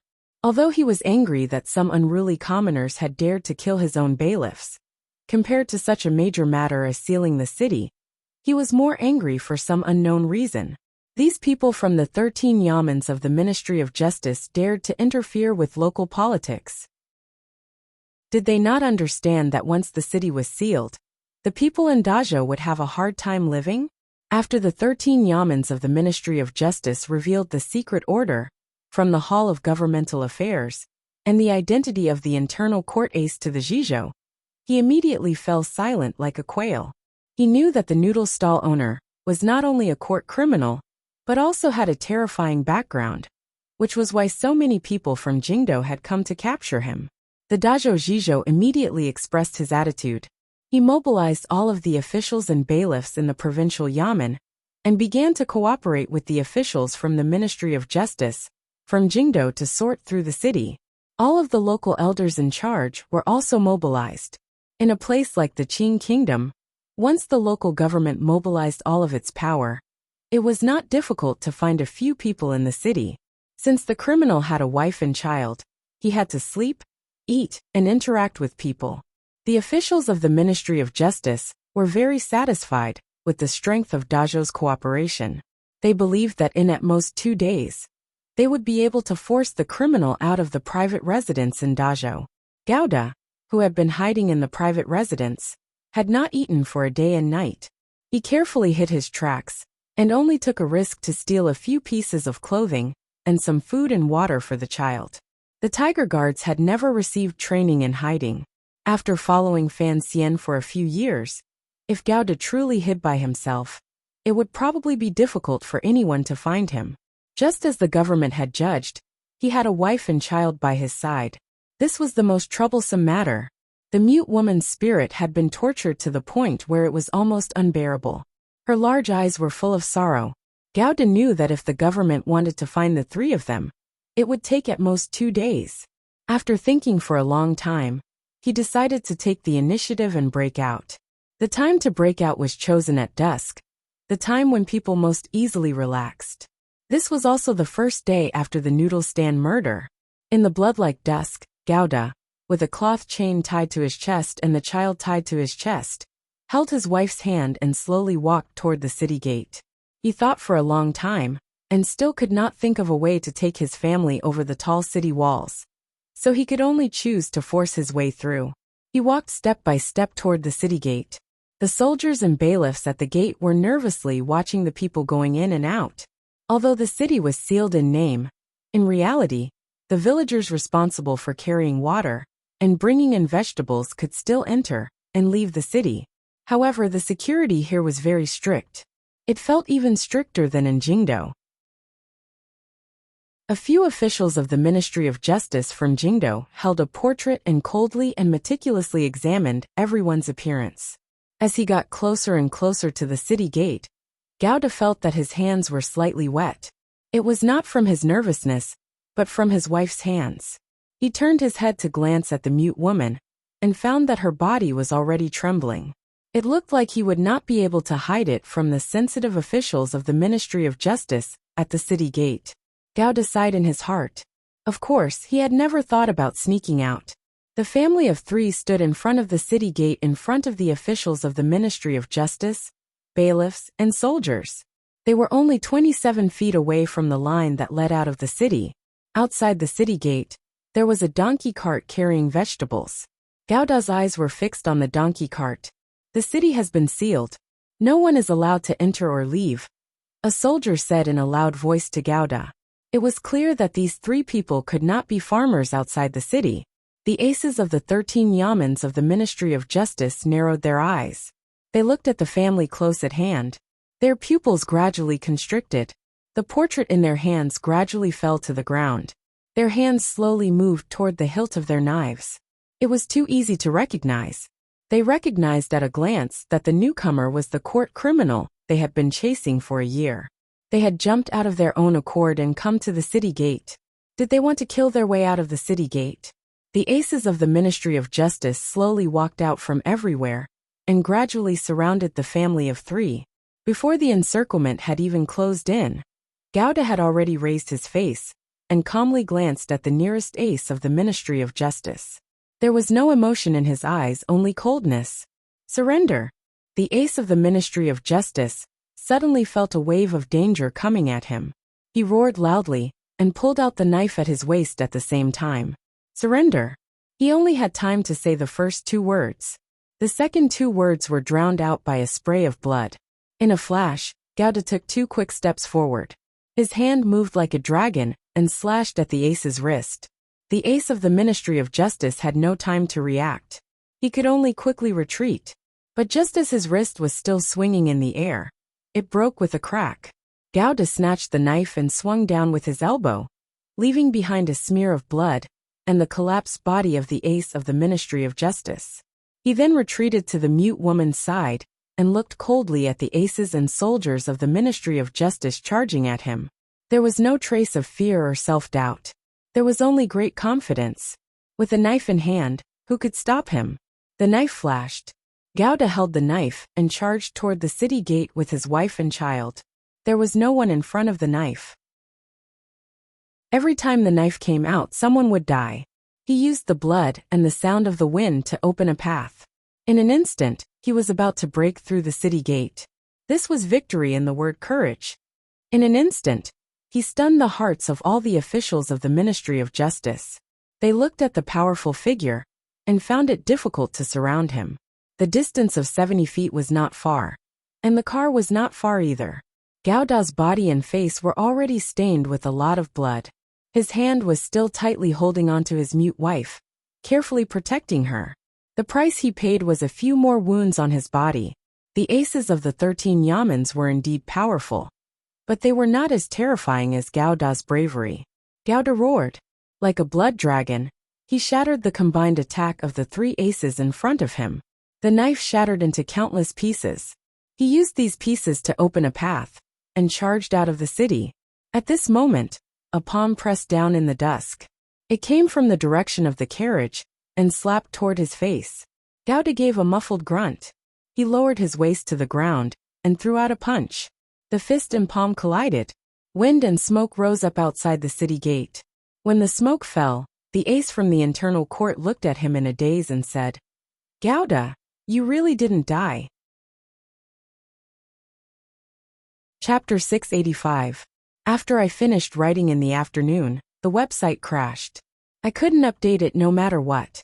Then, I had an urgent matter to attend to and had to leave today, so I sent the contents of the chapter to thee and asked him to help me update it. I didn't expect to come back and find that there were no updates. I'm truly sorry. Gauda's pupils constricted slightly as he stared at the eunuch in front of him. He had carried out secret guard work for the royal family for many years. Of course, he recognized the ace of the internal court in front of him. For a moment, he wondered if Eunuch Yao had also come to Dazhou. He took a deep breath. Although he would not be afraid even if Eunuch Yao came personally, he knew that the palace had certainly found out about his whereabouts. The difficulties he was about to face must be terrifying. The eunuch coughed gently and took out a cloth from his clothes to wipe away the blood at the corners of his lips. In a raspy voice he said, "Eunuch Yao did not come. This is a matter for the court. I am now working for Scholar He." Gauda glanced at him and cautiously took half a step back. His gaze swept around, and his grip on his mute wife's hand tightened.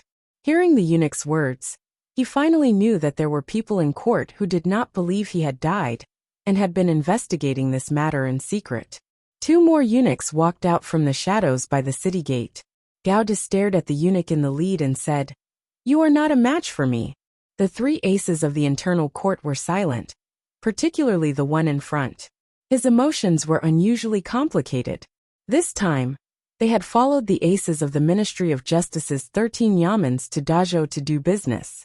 They faintly knew that Scholar He was investigating the omissions from the Dong Mountain incident 3 years ago. This eunuch had not thought that he would actually find Gauda, this tiger guard. The officials of the Ministry of Justice had already surrounded them. Other than those who had been injured by Gauda's knife, there were dozens of people. Looking at the situation, even if Gauda grew wings, he would not be able to fly out. The eunuch coughed again. When he had exchanged blows with Gauda earlier, his internal strength had rebounded, and he had already been injured. The gaze he looked at Gauda with fear and admiration. "I didn't expect you to actually be alive."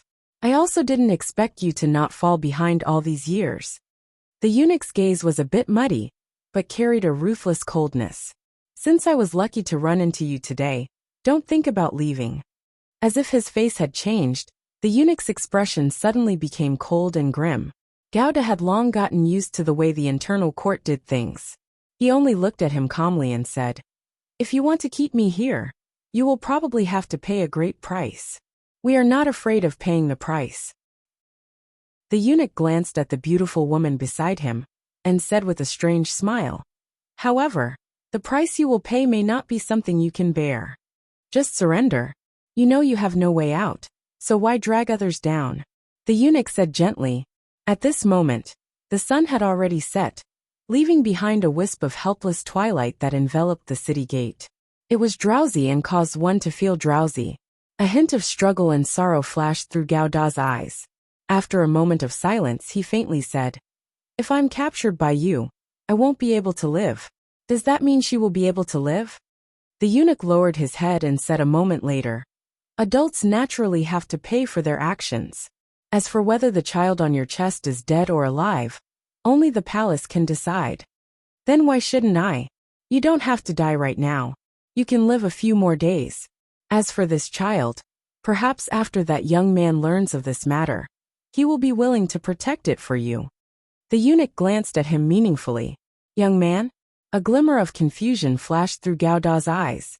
If Sir Fan Jr. knew he was still alive in this world, was surrounded by people outside the Dajo city gate, and knew he had a child in his arms, what would he do?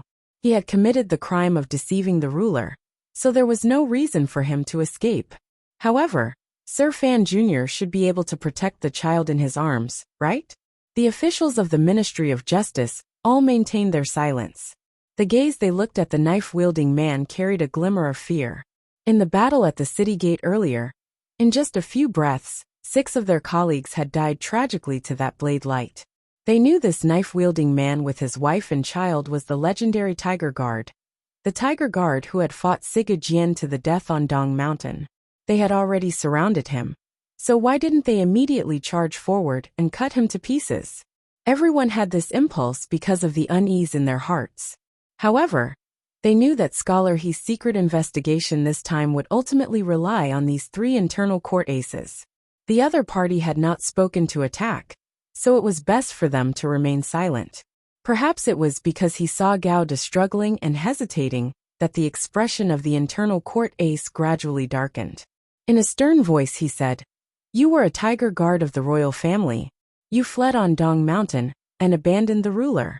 This is seen as treason. If you still don't kneel, do you want to continue rebelling?" Gauda's face became deathly pale. Siga Jian's sword had attacked from the sky on Dong Mountain. The limbs of his comrades below the long stone steps had been sent flying. Fresh blood flowed between the mountain rocks. These scenes reappeared in front of his eyes. He was the commander of the Tiger Guards, and a well-known figure among the hundreds of Tiger Guards.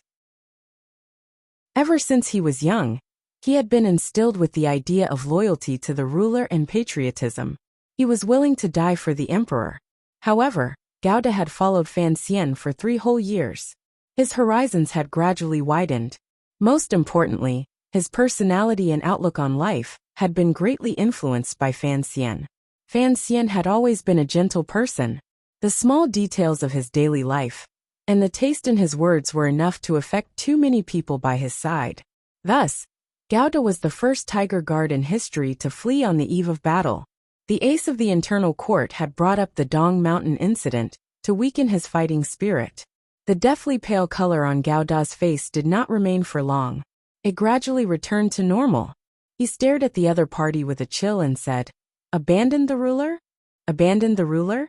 When he had made up his mind to flee Dong Mountain, Gauda had struggled in his heart. However, during these 3 years of wandering among the Qing people, his thoughts and his dreams at night, and the rumors he had heard, they had made him think about the events of the past countless times. His voice became sharp and cold like a knife. He angrily said, "Was it me who abandoned the emperor, or was it the emperor who abandoned me?" On Dong Mountain, 100 Tiger Guards all died at the hands of the enemy for the sake of exhausting Siga Jian's killing intent. Gauda grew angry. His voice grew louder as his eyes widened in anger. I am a tiger guard. I am willing to use my life to protect the emperor's safety, but I am not willing to throw my life away for some *T reason. Even if I die, I want to die knowing the reason. Gauda's hand slowly tightened around the hilt of his knife and pulled the mute woman behind him. Glaring at the ace of the internal court, he enunciated each word clearly. I just don't want to die like those companions of mine, who are useless and muddle-headed. What is wrong with that? The ace's voice grew sharp and trembled. It was as if he had not expected to hear this tiger guard say such treasonous words outside Dajo's city gates. He cursed angrily in a sharp voice. If the emperor wants the official to die, the official has no choice but to die. As a tiger guard, how could you say such treasonous words? You are truly incorrigible. I've already done treasonous things. What's there to say? At this moment, Gauda suddenly felt his entire body relax.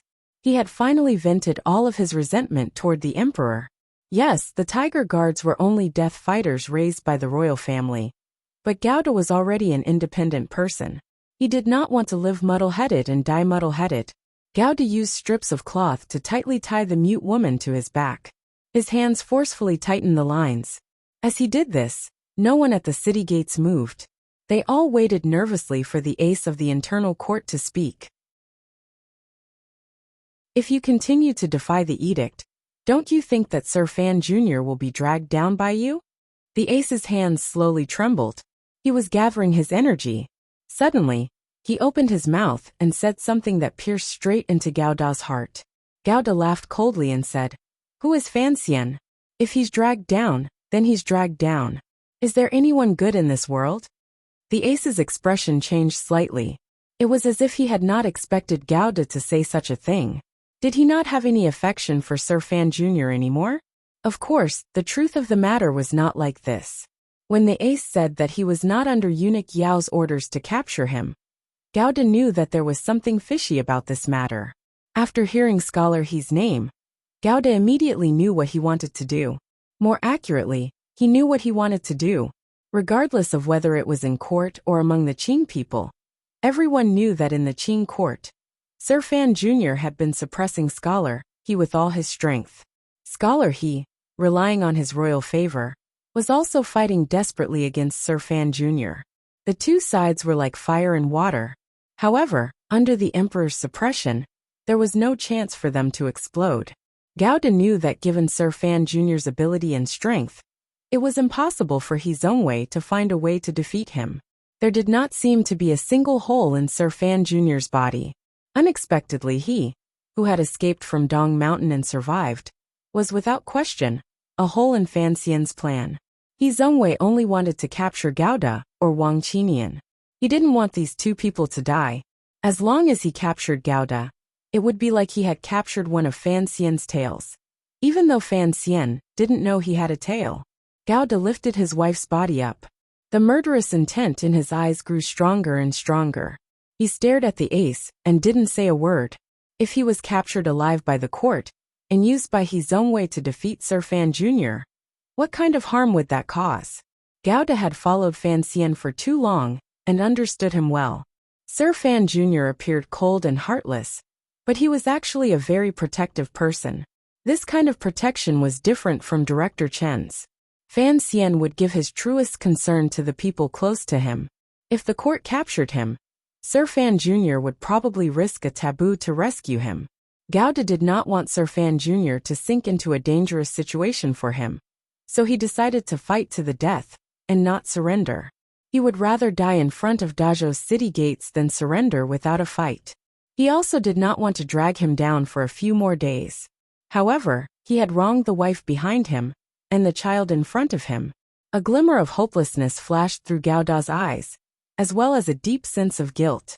Holding the knife in his hand, he roared and charged forward. There was no end to killing people.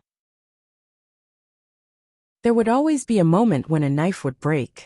How could one person oppose the powerful machinery of a country? Although Gauda was valiant, he was not a great grandmaster. Under the powerful pursuit of the Qing court, it was already particularly terrifying that he could last until nightfall. Soaked in blood and exhausted, He only managed to charge 3 li out of Dajo. The Ministry of Justice aces and soldiers who had surrounded him cleverly maintained their distance and only attacked in batches. They did not allow the situation to become so chaotic that Gauda had any chance to break out of the encirclement. There were torches all around, scattered all around the road. They looked brighter than the stars in the sky. The ace looked coldly at the pursuit on the road in front of him, judging when Gauda would run out of energy. He furrowed his brows slightly and said, "Have the children be careful. Don't just attack the woman on his back." An official of the Ministry of Justice was slightly shocked. Turning his head to glance at him, he asked, "Sir, why is that?" In the eyes of these officials, although Tiger Guard Gauda was more powerful than they had imagined, he had a child in his arms and a woman on his back. As long as the tip of the knife pointed toward those places, he would always have some fear and be injured more. The ace slowly walked toward the center of the battle. As he walked, he coughed. Narrowing his eyes, he said, "If we really accidentally kill that woman, once Gauda goes crazy, how can we capture him alive? As long as that woman is alive, she is as heavy as a mountain for Gauda. Even if he wants to commit suicide, he will have to think about it a bit longer." Even now, this ace still wanted to capture Gauda alive. After all, this was something Scholar he had requested countless times. If Gauda died, how could he threaten Fanxian? He Zhongwei was still hoping to use Gauda to provoke the relationship between Fanxian and the Emperor. This ace could not guess. No one knew how many people Gauda had killed. He was like a mad tiger and covered in blood. 2 of the 3 internal court aces had already been heavily injured by his heavy blows. Many officials of the Ministry of Justice had also died to his knife. However, his knife was gradually cracking. The Jinqi in his body was about to be exhausted. Everyone could see that after the court had paid the price of dozens of lives, this vicious imperial criminal was finally about to collapse. Everyone let out a breath in their hearts. The Ministry of Justice's special anesthetic began to be applied to the blade of the knife, preparing to carry out the final work of closing the net. A row of black carriages came from the other end of the road. This group of carriages was very strange. It was serene and dark, like people had come from the underworld. The group of carriages was very long and seemed to have no end in sight. Gauda chopped off the right arm of an ace from the 13 yamans to his right. Suddenly, he felt his left knee soften. He knew that he was at the end of his rope. With an unwilling howl, he charged toward the group of carriages. The pursuing officials were not nervous. They were also not worried about whether or not the group of carriages would be caught in the crossfire. They continued to move forward at a leisurely pace. In the black carriages, the Overwatch Council official was talking to the old man inside the curtain. He saw the city full of lights and a bloody man. His gaze became complicated. It was not until the bloody man ran close that the Overwatch Council official saw, clearly, that there were actually 3 people in this bloody man. The Overwatch Council official floated over and caught the bloody man the moment he fell to the ground. His brows twitched. In a raspy voice, he suppressed his excitement and said, "Gauda, you've gotten a wife." The knife in Gauda's hand was stuck into the ground. He was about to take this person hostage when he suddenly heard this joke. Raising his head, he saw a stranger. Chapter 686. The black group of carriages was surrounded by twinkling torches that lit up the road. However, the group was too long. Even though the Dajo Yamen had come out in full force, the aces from the 13 Yamens, led by the 3 internal court eunuchs, could only cut off half of the group of carriages. They had no way of surrounding the entire group. However, these officials' eyes were fixed on the court criminal. They were not worried that this bloody man with his wife and child would disappear from their sight. However, no one dared to rush forward and grab the Gundam. This was because everyone sensed something strange. The person carrying the criminal was clearly not an ordinary person. The official robes he wore were somewhat familiar to everyone. Most importantly, this long group of black carriages. Although the style of the carriages looked normal, a group of over 30 carriages was not a sight that could be seen at any time. Even the stupidest person could guess that there were important figures in the group. The officials of the 13 offices of the Ministry of Justice secretly spat and cursed their bad luck.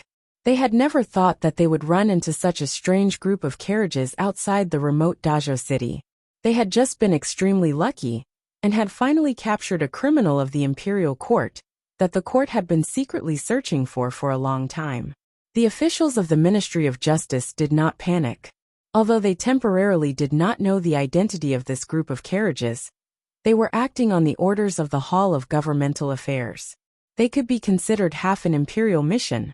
Who in the world dared to stop them? Even if the people in this group of black carriages were nobles in the court, they could not criticize the court's actions in capturing a criminal. 3 internal court eunuchs walked out of the crowd surrounded by torches. The old eunuch at the front narrowed his eyes and looked at the strange group of carriages. He looked at the court criminal covered in blood, lying on the flat ground in front of the carriage. A few people in black official robes seemed to be treating him. The mute woman with a deathly pale face was holding her child and looking nervously at the criminal. The internal court ace's eyes narrowed. His nose twitched slightly. He felt a glimmer of surprise and unease. He had easily recognized the people in black official robes in the carriages and which side they belonged to. During the battle, although Gouda had bravely charged onto the road and heavily injured 2 internal court aces, he himself was at the end of his strength. He had to protect the wife on his back and the child in his arms. There were many wounds on his body that should not have appeared. The internal court ace who was in charge of the arrest also felt his chi and blood churn. He could not calm down for a moment. He looked at the convoy in front of him and frowned slightly. Of course, he wouldn't be too arrogant. He was just a little afraid. As an internal court ace with orders from the emperor, even if this group of carriages truly belonged to the Overwatch Council, he had nothing to be afraid of. The problem was he didn't know the rank of this group of carriages in the Overwatch Council. Most importantly, the criminal the court wanted was Tiger Guard Gouda, who had once been Sir Fan Jr.'s trusted bodyguard. If the Overwatch Council discovered this, and Sir Fan Jr. was in this group of carriages, the eunuch took a deep breath and slowly walked forward under the light of the torch. Facing the pure black carriage on the road, he said in a raspy voice, "Internal Court Hichigon has come by imperial edict to capture a criminal." He didn't first ask about the identity of this group of carriages. Instead, he took the initiative to state his identity and purpose of coming. Thus, if the black group of carriages made any strange movements, the internal court would have a head start.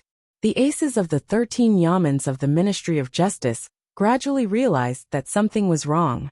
They were no longer as confident as before. Instead, they spread out warily around the carriage. However, the soldiers of the Dajo Yamen were confused. These men from Jingdo all had their eyes on top of their heads. Even when faced with the court criminal, who was like a vicious tiger, no one would take a step back. Why were they so cautious when faced with this black group of carriages? Criminal?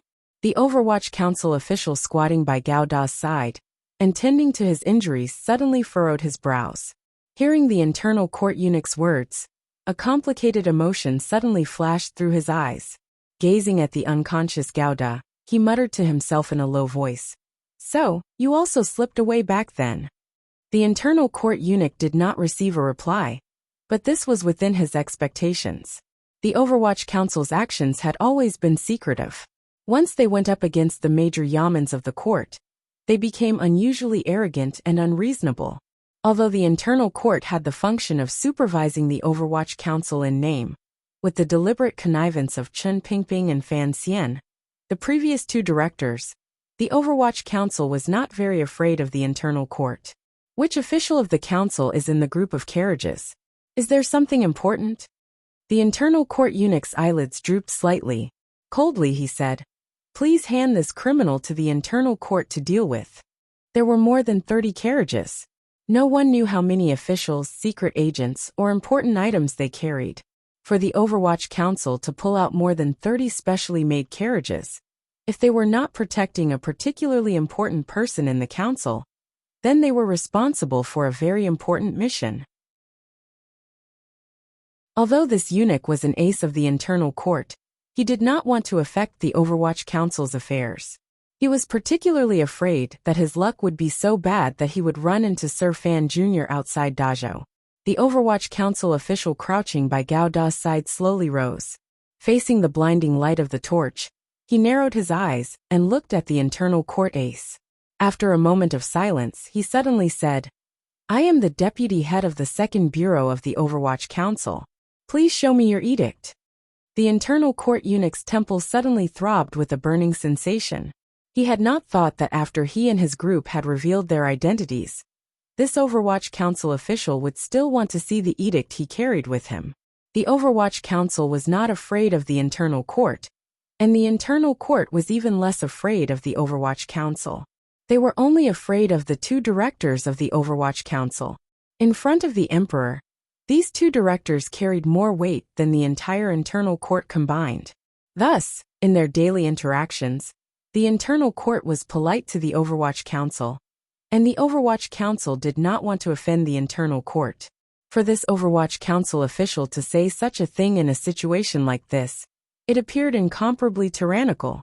Involuntarily, it made the internal court eunuch's heart tremble. This was very different from the Overwatch Council's usual style. Was there really? Is Sir Fan Jr. in the carriages? Please allow me to come forward and pay my respects. The internal court eunuch gritted his teeth. Although the Overwatch Council was powerful, he was not afraid. He was only afraid that Sir Fan Jr. was truly in the carriages. Otherwise, why would this official be so cold and stubborn? The director is currently working in Dongi. The Overwatch Council official furrowed his brows and glanced at him. It was as if he had not expected the other party to start probing so quickly. Coldly, he said, "Since we are all working for the court, is there a problem with me wanting to see your seal?" Hearing that Fan Xian was not in the carriages, the internal court eunuch's heart immediately calmed. Although the Overwatch Council was terrifying, it was, after all, the Emperor's special forces. They did not have the courage to stop the internal court from doing things. When does the internal court need to report to the Overwatch Council for internal court matters? The internal court eunuch's face gradually darkened. In a raspy voice he said, "Someone take this court criminal into custody." After giving this order, his eyes moved to the face of the deputy head of the Second Bureau. His gaze seemed to be tangible as he tried to intimidate him. At this moment, the internal court was working with the 13 yamens. If the Overwatch Council insisted on forcefully interfering, what was the difference between that and rebellion? During this year, he had been sent by the Emperor to serve under Scholar He and endlessly pursued Gao De through the mountains and fields of the Qin Kingdom. He had never returned to Jingdo, so he did not know much about the Overwatch Council. He only knew that Sir Fan Jr. had indeed been busy with the matter of Dongi submitting. He didn't know who this black carriage might be carrying. The aces of the Ministry of Justice's 13 yamens met each other's eyes. They all saw the wariness and unease in each other's eyes. They knew that everyone in the carriage was an official of the Overwatch Council. The officials of the 6 ministries and 3 temples all had an innate fear and resistance toward the Overwatch Council. Normally, these officials of the Ministry of Justice would not, no matter what, directly oppose the Overwatch Council. However, they were working for the court. Furthermore, countless eyes were looking at the blood-soaked criminal lying among the Overwatch Council officials. They were much more confident than before. The officials of the Ministry of Justice slowly and steadily moved toward the side of the carriage. The Overwatch Council officials beside the carriage did not make any movements. It was as if they also felt that they shouldn't fall out with the entire internal court and the Ministry of Justice for a court criminal. The people surrounding them all let out a breath at the same time. They watched as a few officials of the Ministry of Justice had already walked to Tiger Guard Gao Da's side. They took out the shackles and were preparing to put on the shackles. The Overwatch Council official, who had been silent and furrowed his brows the entire time, suddenly opened his mouth and said, "That's still not right. If you say he's a court criminal, then he's a court criminal? You're a eunuch of the internal court, not an official of the Supreme Court." Immediately after, he waved his hand. A number of cold lights flashed. The Overwatch Council officials around Gao De still had their hands behind their backs and did not move. From the darkness around the carriage, a few swordsmen swept out like a gust of wind.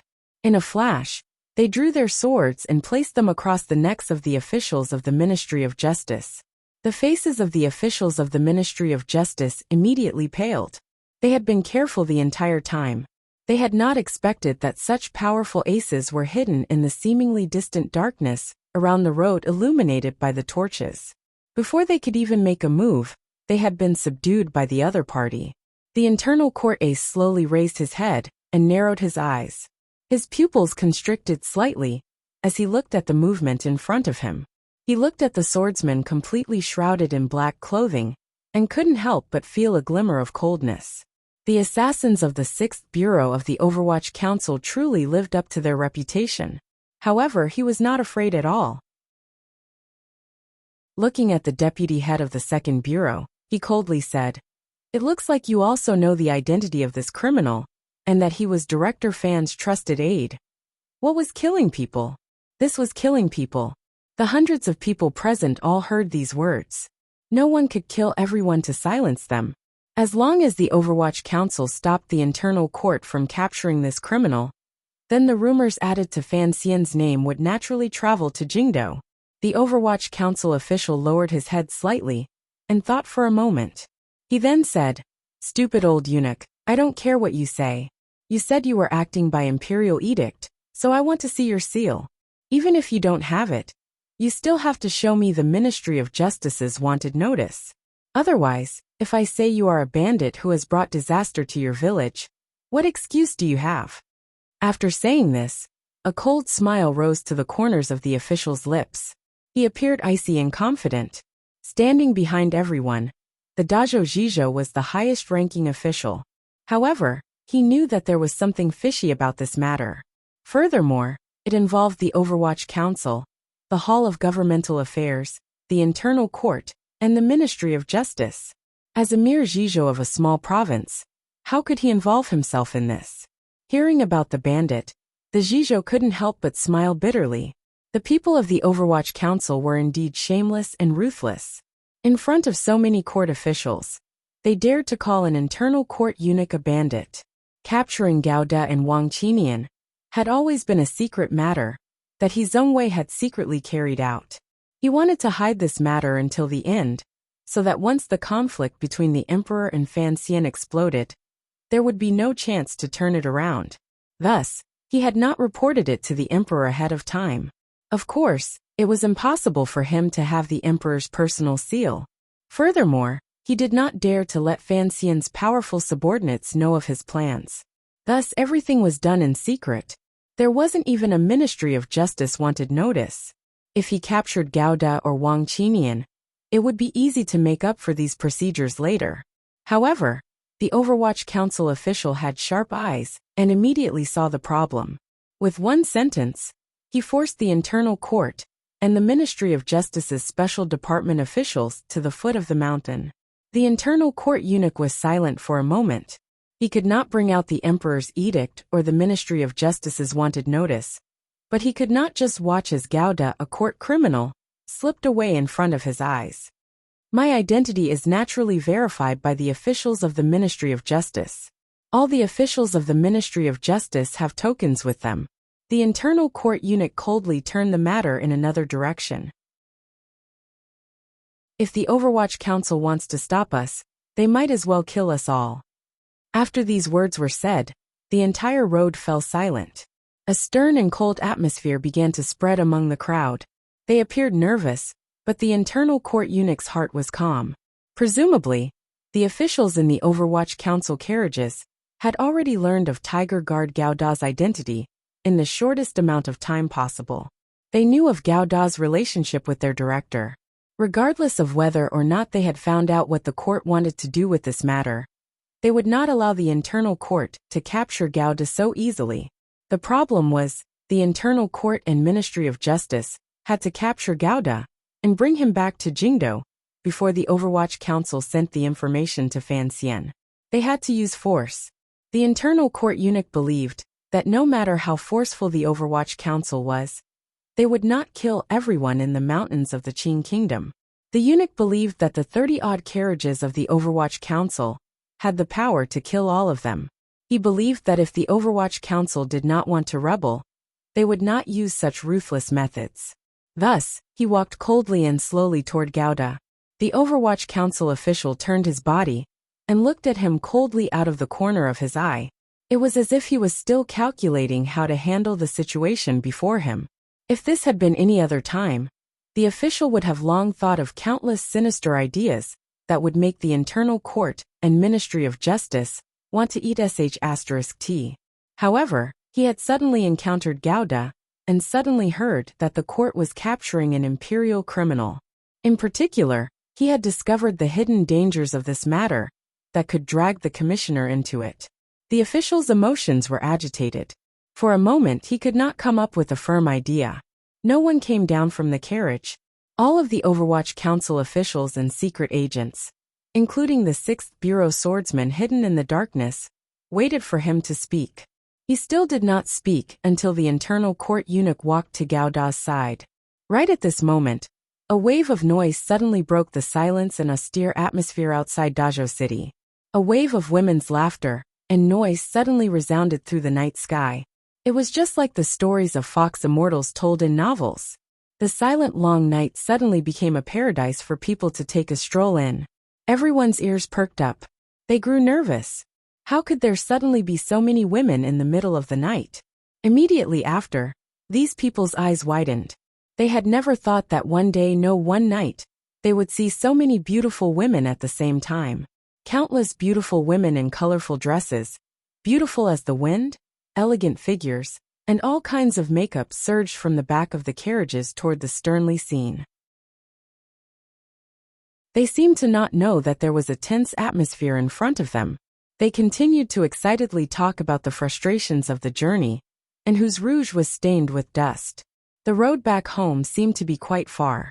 After sitting in the carriage for so long, he felt a bit of a need to use the toilet. He wanted to squat in the grass, but none of the wild men in the yard were as tactful as Sir Fan Jr. They didn't even say anything about stopping. With great difficulty, the group of carriages stopped, but no one came to help their hands. This carriage was quite skilled. Everyone looked at this scene dumbfounded. They all felt they had sunk into an unreal environment, particularly the officials of the Ministry of Justice at the very front. Looking at this scene, it was like they had seen a ghost. The old internal court eunuch, who had walked calmly to Gouda's side, suddenly opened his eyes wide. He abruptly stood up and looked at these beautiful women. He suddenly thought of the garden everyone in Jingdo knew about. Then, he saw a pure black wheelchair being carried down from the pure black carriage. An old cripple sat in the wheelchair. His knees were covered with a wool blanket. The old cripple looked at the head eunuch and said in a raspy and slightly sharp voice, "Why have you stopped for so long? It looks like if I don't become the director, my words won't be as effective as that kid's." The internal court ace looked at Chen Pingping like he was looking at a ghost. He could not understand why this old man would suddenly appear outside Dajo. His knees unconsciously began to tremble. His entire body and mind were taken over by a kind of terror. He knew he had made a huge mistake. He had only thought that if Sir Fan Jr. was not in the carriages, no one in the Overwatch Council would dare to directly challenge the authority the internal court represented. He had not thought that while Sir Fan Jr. was not there, the old director was in the carriages. With a thud, he knelt down and lowered his head deeply. Respectfully he said, "Greetings, Director." All of the dumbfounded officials, bailiffs, and soldiers immediately guessed the old cripple's identity. The Qing Kingdom's decades of sinister power pressed down on them until they didn't dare to move. They knelt straight to the ground, including the Dajo Jijo. There was no exception. On both sides of the road, officials knelt on the ground toward the old cripple beside the carriage. Chen Pingping looked around with a calm expression. Suddenly, he clenched his fist and gently coughed. A strange emotion flashed through his eyes. He muttered to himself, "Yizi was right. Xiao Qiao's mother indeed gave birth to Xiao Qiao." 4 days ago, the entire royal palace in Jingdo was enveloped in the faint sunlight of the end of summer and beginning of autumn. It was clear and peaceful. The Qing kingdom was in the midst of a joyous occasion. From the emperor to the peddlers and servants, their bodies all emanated a fresh and enchanting aura from the inside out. The usually sinister royal palace seemed to have changed. The slowly moving spots of light in Taiji Palace all appeared mischievous. The only place that had not changed was the royal study. There was a heating stove in the winter, and a basin of ice in the summer. It was like spring all year round. The lack of change was annoying. The master of the royal study, the Qing kingdom's great emperor, was a terrifying figure who had remained the same for decades and had not changed at all. The people of the Ministry of Justice should have arrived in Dazhou. Find time to deal with this matter. The emperor coldly put down his teacup. The great prince had already arrived in Dongyi and had begun to deal with the rebellion in the Liang kingdom. The secret memorials had just been sent back to Jingdo. The emperor only glanced at them briefly and then stopped caring about them. It should not be difficult for his two sons to deal with the small matters in Dongyi. Scholar, he has put in a lot of effort. Eunuch Yao looked at his nose and his nose at his heart. He said this very normally. Although his words were normal, the reality was not normal. Although he Zhongwei had always wanted to have a good relationship with the heads of the eunuchs in the palace, and had invested a great deal of passion and money into it, for some reason, the respect and affection the eunuchs and serving girls had for Fan Xian came from the bottom of their hearts, and had never changed. Eunuch Yao's words were, without a doubt, a hidden stab at Scholar He. The Qing emperor's expression did not change. He only laughed slightly and said, He Zhongwei is also afraid of death. However, that person called Gauda has already lived for so long. I have given Enji enough face, although he does not seem to know that the traitor is still alive. Eunuch Yao suddenly said in a trembling voice, The old director will pass by Dazhou in 3 days. Your Majesty, please make a decision. Chapter 687. The mischievous speck of light ran away coolly from under the bright tiles of Taiji Palace. Passing through the heavy wooden doors of the rear palace, it ran into Hongguang Palace, burrowed into Shufeng Palace, circled a few times under the slightly scarred tree, and finally hid in Guangxin Palace, which no one had lived in for a long time. Even in the slightly dry autumn wind, Guangxin Palace continued to emit a faint and bitter coldness. The white curtains in the palace had long become broken and brittle muslin. There were plum blossoms but no people. They only shone brilliantly. Even when they bloomed to the point of decay, they were still lonely. Compared to the quiet back palace, the imperial city around the front hall did not match the light atmosphere of the imperial palace. Especially inside the green stone imperial city, in the room deep under the vermilion red palace wall, there was a solemn atmosphere. A few cold-eyed generals stood guard outside the room, but inside the room, it was unknown what they were talking about. I wonder when the great prince will return. General Gong Dian, who had resumed his position as commander of the imperial army and was in charge of the safety of the entire royal palace, stood by the person's side. There were not many people in this world who could make Gong Dian stand so obediently by his side. The person at the table was one of them, the head of the Bureau of Military Affairs, who had rendered meritorious service during the Jingdo Rebellion, and was now appointed by the emperor to control the armies of the world. Commander Yi stroked his teacup with one hand. His eyes appeared slightly serious. He didn't speak for a long time. Brother. Perhaps this kind of silence was difficult for Gong Dian to endure. In the end, he couldn't resist reminding him. Oh! Yi Zhong seemed to wake from his thoughts and replied. Director Fan Jr. will be returning to the capital in a few days. If the great prince wants to return, it will be at least the beginning of spring. He glanced at Gong Dian. A complicated emotion flashed through his eyes. A moment later, he said in a low voice, What exactly do you want to ask? Even if the great prince returns to the capital, presumably he will immediately be transferred to Yanjing by the emperor to prepare for the northern expedition. What exactly do you want to ask? Gong Dian was silent. He and Yi Zhong were both the emperor's trusted aides. However, although the entire royal palace appeared peaceful this afternoon, there was a murderous intent hidden within it that he was not used to. He faintly guessed that this murderous intent had something to do with the major figure, who had just left Jingdo not long ago. Otherwise, his senior brother would not have been overseeing matters in the Bureau of Military Affairs. Instead, he calmly waited outside the royal palace for an entire day. What are you waiting for? Asked Gong Dian. I'm waiting for His Majesty's decree. After Yi Zhong said this, he remembered that the emperor was currently making a decision. A trace of anxiety and uneasiness appeared in his eyes. With Yi Chang's status and power, there were few things in the world that could make him feel this way. He closed his eyes slowly, not wanting Gong Dian to see this. However, Gong Dian had already seen it and knew that he had guessed correctly. Inside and outside the royal palace, it appeared peaceful. In reality, undercurrents were surging. The defense level of the entire imperial army had been raised to its most tense state.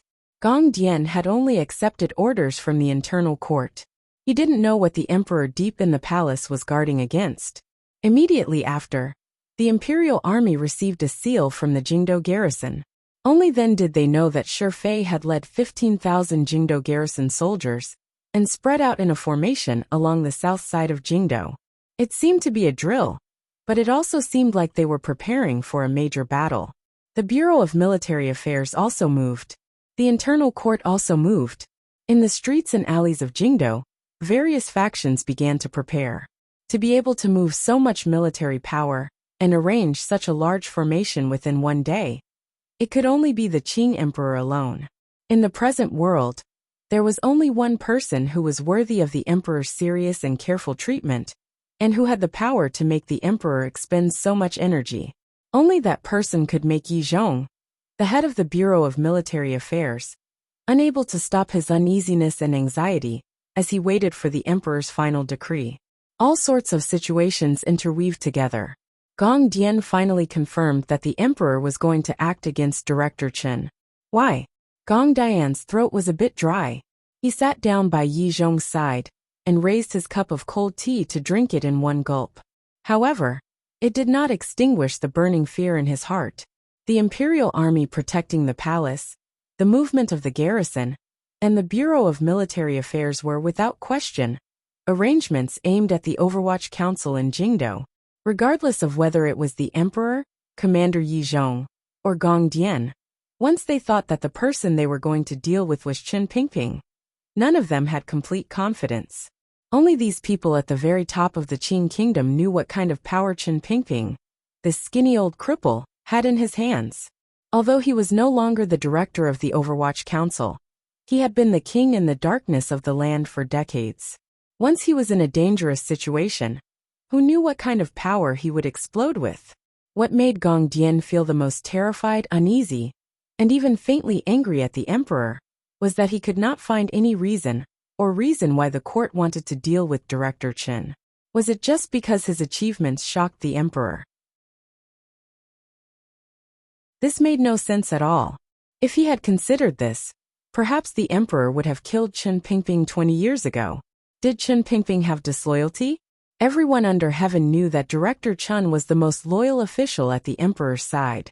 If it weren't for him, the emperor would have died countless times back then. Why? This was the explanation Gong Dian needed to hear the most. He began to feel that the emperor was too muddle-headed. Regardless of what the people thought of the Overwatch Council or Chen Pingping, the Overwatch Council was the emperor's special agency. Chen Pingping had always been the emperor's loyal dog. For the emperor to risk the danger of court chaos to do such an unreasonable thing. If it wasn't muddle-headed, what was it? Yi Zhong sat by the little table and was silent for a long time without saying a word. Of course, he knew why Gong Dian had lost his composure. Even though he had countless soldiers in his hands, he knew that he was dealing with Chen Pingping and the entire Overwatch Council. In the depths of his heart, he still felt a tremor and fear. Chen Pingping's reputation was too great. The things in his head were not things that normal officials could understand. Decades of history had long proven that anyone who used crafty plots and schemes to deal with Chen Pingping, in the end, would not meet a good end. Xiao En at his peak was one of them. The rebellions of the eldest princess and the old Qin family became a joke under the combined efforts of Director Chen and the emperor. Yi Zhong took a deep breath. There was a hint of unswerving determination in the darkness of his square face. What you need to do is to protect the safety of the royal palace. What I need to do, without question, is to stabilize the Qing kingdom's army. As for those other things, naturally, someone will do it. You must act. Otherwise, the emperor would not have summoned you here today. Gong Dian glanced at his brother disciple with a face full of worry. He didn't feel good in his heart. Back then, Chen Pingping had been able to place a 20-year spy in the old Qin family. Who knew who in the Yi family, or even the most reliable Dingzhou army, were Chen Pingping's people? The emperor is muddle-headed. Gong Dian thought that if the emperor truly broke off relations with Director Chen, no matter what the final outcome was, the entire Qin court would suffer irreversible damage because of this turmoil. The Overwatch Council might not rebel. Yi Zhong closed his eyes tightly and faintly said, "The emperor must have his own way of controlling the Overwatch Council." Gong Dian only shook his head. Although in his heart, the emperor was the most powerful person in the world, and most worthy of loyalty and worship, Chen Pingping was, without question, the most powerful person hidden in the darkness. The Overwatch Council was not so easy to control. Immediately after, he thought of another terrifying matter. If the old director is truly captured and brought back to Jingdou, Gong Dian stared into Yi Zhong's eyes and said through gritted teeth, "What will Sir Fan Jr. do? The emperor is muddle-headed." This was the third time he had said the emperor was muddle-headed. As a loyal official, Gong Dian's reaction was indeed a bit big. However, this could not be blamed on him. Anyone who knew the true movements of the court would feel a chill from the bottom of their hearts. If this operation was targeted at Chen Pingping, it was the same as targeting the Overwatch Council. Fan Xian. Yi Zhong suddenly opened his eyes and coldly said, "He has probably just left Dongyi. Once the ship has sailed, what can he change? Even if Chen Pingping has the grace of passing on his legacy to him, in the end, this is the emperor's will." As a son, would Fan Xian have the desire to avenge his father because of an old superior? Gong Dian thought about it carefully and slowly nodded his head. These two important military officials only thought that Fan Xian being able to take control of the Overwatch Council was the emperor's will, and that Chen Pingping had only played the role of passing on help and guidance. They had completely not thought of Fan Xian's feelings for Chen Pingping, or the story this matter involved many years ago. "Shi Fei has already brought the Jingdou garrison south," Yi Zhong slowly said. Yi Chong spoke slowly. "I only hope that this incident will cause as little commotion as possible." Impossible. Gong Dian very straightforwardly shattered Commander Ye's fantasies. They were all officials of the Qin Kingdom. They all hoped that the Qin Kingdom would be able to maintain stability and harmony, while the present situation was good. They all hoped that the Qin Kingdom could move steadily and powerfully toward its most glorious day. However, everyone knew that the battle between the emperor and Chen Pingping would certainly create a large chasm in this country. "I don't know what His Majesty is thinking." Yi Chong's expression was steely as he said word by word. "I only know that if Your Majesty wants to arrest Director Chen, the director must have done something." Gong Dian shook his head. "I don't think so. If the Qin Kingdom's great emperor was like a god in the sunlight, unattainable, dazzling, and ruling over the world, then the Qin Kingdom's great emperor was like a god in the sun. Then, Chen Pingping, who had controlled the Overwatch Council for decades, was like a king in the darkness. He had always carefully hidden behind the emperor's light, and helped the emperor complete some things that were inconvenient for him to do. He helped the Qin Kingdom control some things in the darkness. For decades, the Qin court had always advanced in the struggle between the civil official system and the Overwatch Council.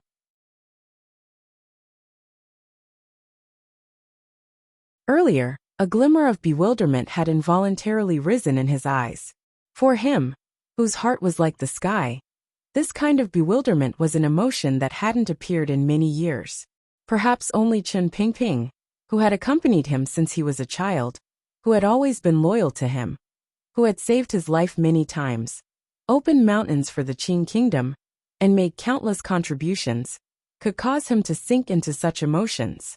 A few thin files were placed on the table in front of him. One was the internal court's investigation into the third prince's strange assassination deep in the palace during the Jingdou Rebellion. Another was the secret investigation into the Hanging Temple matter, particularly the dispute between the true head of the 6th Bureau of the Overwatch Council, the Shadow, and Siga Jian in the manner of the master of the city in Dongyi this spring. The third was Fan Xian secretly sending the heavily injured Shadow to Jiangnan. The fourth was the strangeness of the Overwatch Council on the day of the attack on Fan Xian in the valley, as well as the process of when the 2 city-guarding crossbows were shipped out of the third workshop of the palace treasury. The fourth investigation file was the thickest, but the things recorded were also the most vague. The internal court in court had secretly investigated for a full 3 years. In front of the Overwatch Council, and under Chen Pingping's purposeful concealment, the Qing Emperor had only found a hint and no concrete evidence. This file talked about the fire in Huichun Hall in Jingdou, and the defection of someone in the Third Bureau of the Overwatch Council. The matter pointed straight to the inner palace, the crown prince, the eldest princess, and that stormy night. There was a fifth, sixth, the third prince, the second prince, Chengqian Yunrui. The emperor's face was slightly pale. He picked up a thin file and placed it to the side. Then he would say a name. He threw down 4 files and said 4 names. In the end, he picked up a few files. His fingers tightened slightly as he gently placed them to the side. With a sigh, he said, "This is NG." The emperor slowly raised his head. The confusion in his eyes had long disappeared. There was only a faint trace of sorrow and a self-mocking cold smile. "My most loyal official once tried to kill all of my sons. Perhaps it should be said that he forced me to kill my sons." His brows furrowed. "What surprises me the most is that this old dog didn't even let NG go. If NG's life had not been strong, he would probably have died to his hands long ago." The Qing Emperor slowly shook his head and took a deep breath. A cold light flashed through his eyes. Faintly he said, "Bring that old dog back. I want to ask him what exactly is going on." Eunuch Yao did not dare to say more. He bowed deeply and walked out of the royal study. His legs were about to give out because he understood the emperor's emotions better than anyone else. The emperor's last faint words were filled with too much unstoppable killing intent. As he was about to leave the royal study, the emperor suddenly said coldly, "Send a message to Yan Bingyan. Tell him I am watching him. Then send a message to Shifei. I want him alive." The emperor's expression remained cold. "If that old dog dies, he doesn't need to come back alive to see me." Chapter 688. There were many things to do this month, so I didn't write much, so I didn't have the nerve to ask for votes. Today was the last day of November, so I had to ask for votes no matter what. I hoped that everyone still had votes. I pursed my lips. Next month, I will do my best to ask for votes. This is quite serious. I will write seriously and ask for votes seriously, because regardless of whether I can finish writing Qing Yu's year next month, one thing is for sure, and that is that I will be asking for votes for the last month. I don't know what the situation will be, so I hope that everyone will leave December's votes for me. Of course, I also want today's votes. I like it very much. Chapter 689. At noon, Scholar he placed a hand on his forehead to block the blinding sun. Ignoring the blinding sweat flowing down his face, he quickly left the quiet royal palace. He did not enter the small corner room of the Hall of Governmental Affairs. Instead, he boarded the sedan chair and came to the yamen of the imperial censorate. Once he entered the yamen, he realized that his official robes had long been soaked in sweat. Dazed, he walked woodenly into the hall and sat alone for a long time before he came to his senses. Previously, His Majesty had summoned him to the imperial study. With just a few simple words, He Zhongwei knew that the secret plan he had set up had all fallen into His Majesty's eyes. His Majesty knew what he was investigating, but was too lazy to ask, too lazy to care, and only looked at him coldly. Thinking of this, Scholar He's entire body trembled with fear. After all, his investigation had been somewhat improper. Given the Emperor's intelligent eyes, since he already knew of this matter, how could he not see it? What surprised him was that the Emperor did not harshly reprimand him. He only tiredly gave a few instructions before chasing him out. He Zhongwei sank into deep thought in the cool imperial censorate yamen. Why was the Emperor not angry? Had the internal court and Ministry of Justice actually found something in Dazhou? Was it that tiger guard Gouda or Wang Qinian, who was definitely not dead, who had given himself away. Dazhou was not far from Jingdo, but it took time to send information back and forth. He Zhongwei had no other way. He could only wait excitedly and nervously in Jingdo for the report. Until now, he still did not know that his search for Gouda and Dazhou was in line with the will of heaven. It would block the returning director Chen outside the city. At the same time, it would give Chen Pingping an opportunity to act. This was also the emperor's opportunity to act. Not only did he Zhongwei not know the inside story of what was happening in Dazhou, who the scholar of the Hall of Governmental Affairs, and the Qing officials of the 6 ministries and 3 temples, also did not guess that the Qing kingdom was in a state of turmoil. They only smelled something strange. No one connected this smell to the retired director Chen. Even the most intelligent person would not think that problems would occur between the emperor and Chen Pingping. Furthermore, the officials did not even think in this direction. Even the officials of the Overwatch Council had never doubted the old ancestors' loyalty to the Qing kingdom and the emperor. Be loyal to the emperor and do everything for the Qing kingdom. This was the education all the officials and secret agents of the Overwatch Council had received when they first entered the academy. During these decades, with Chen Pingping at the head, all of the black-clothed officials had worked endlessly for this goal, for the strength of the Qing kingdom, and for the emperor's safety. Who would have thought that the Overwatch Council would become one of the emperor's targets? It was precisely because no one had thought of this that there were people who were sensitive enough to probe in that direction. As the most powerful intelligence network and secret service organization in the world, many signs of the strange activity in Jingdo had fallen into the eyes of the officials of the Overwatch Council.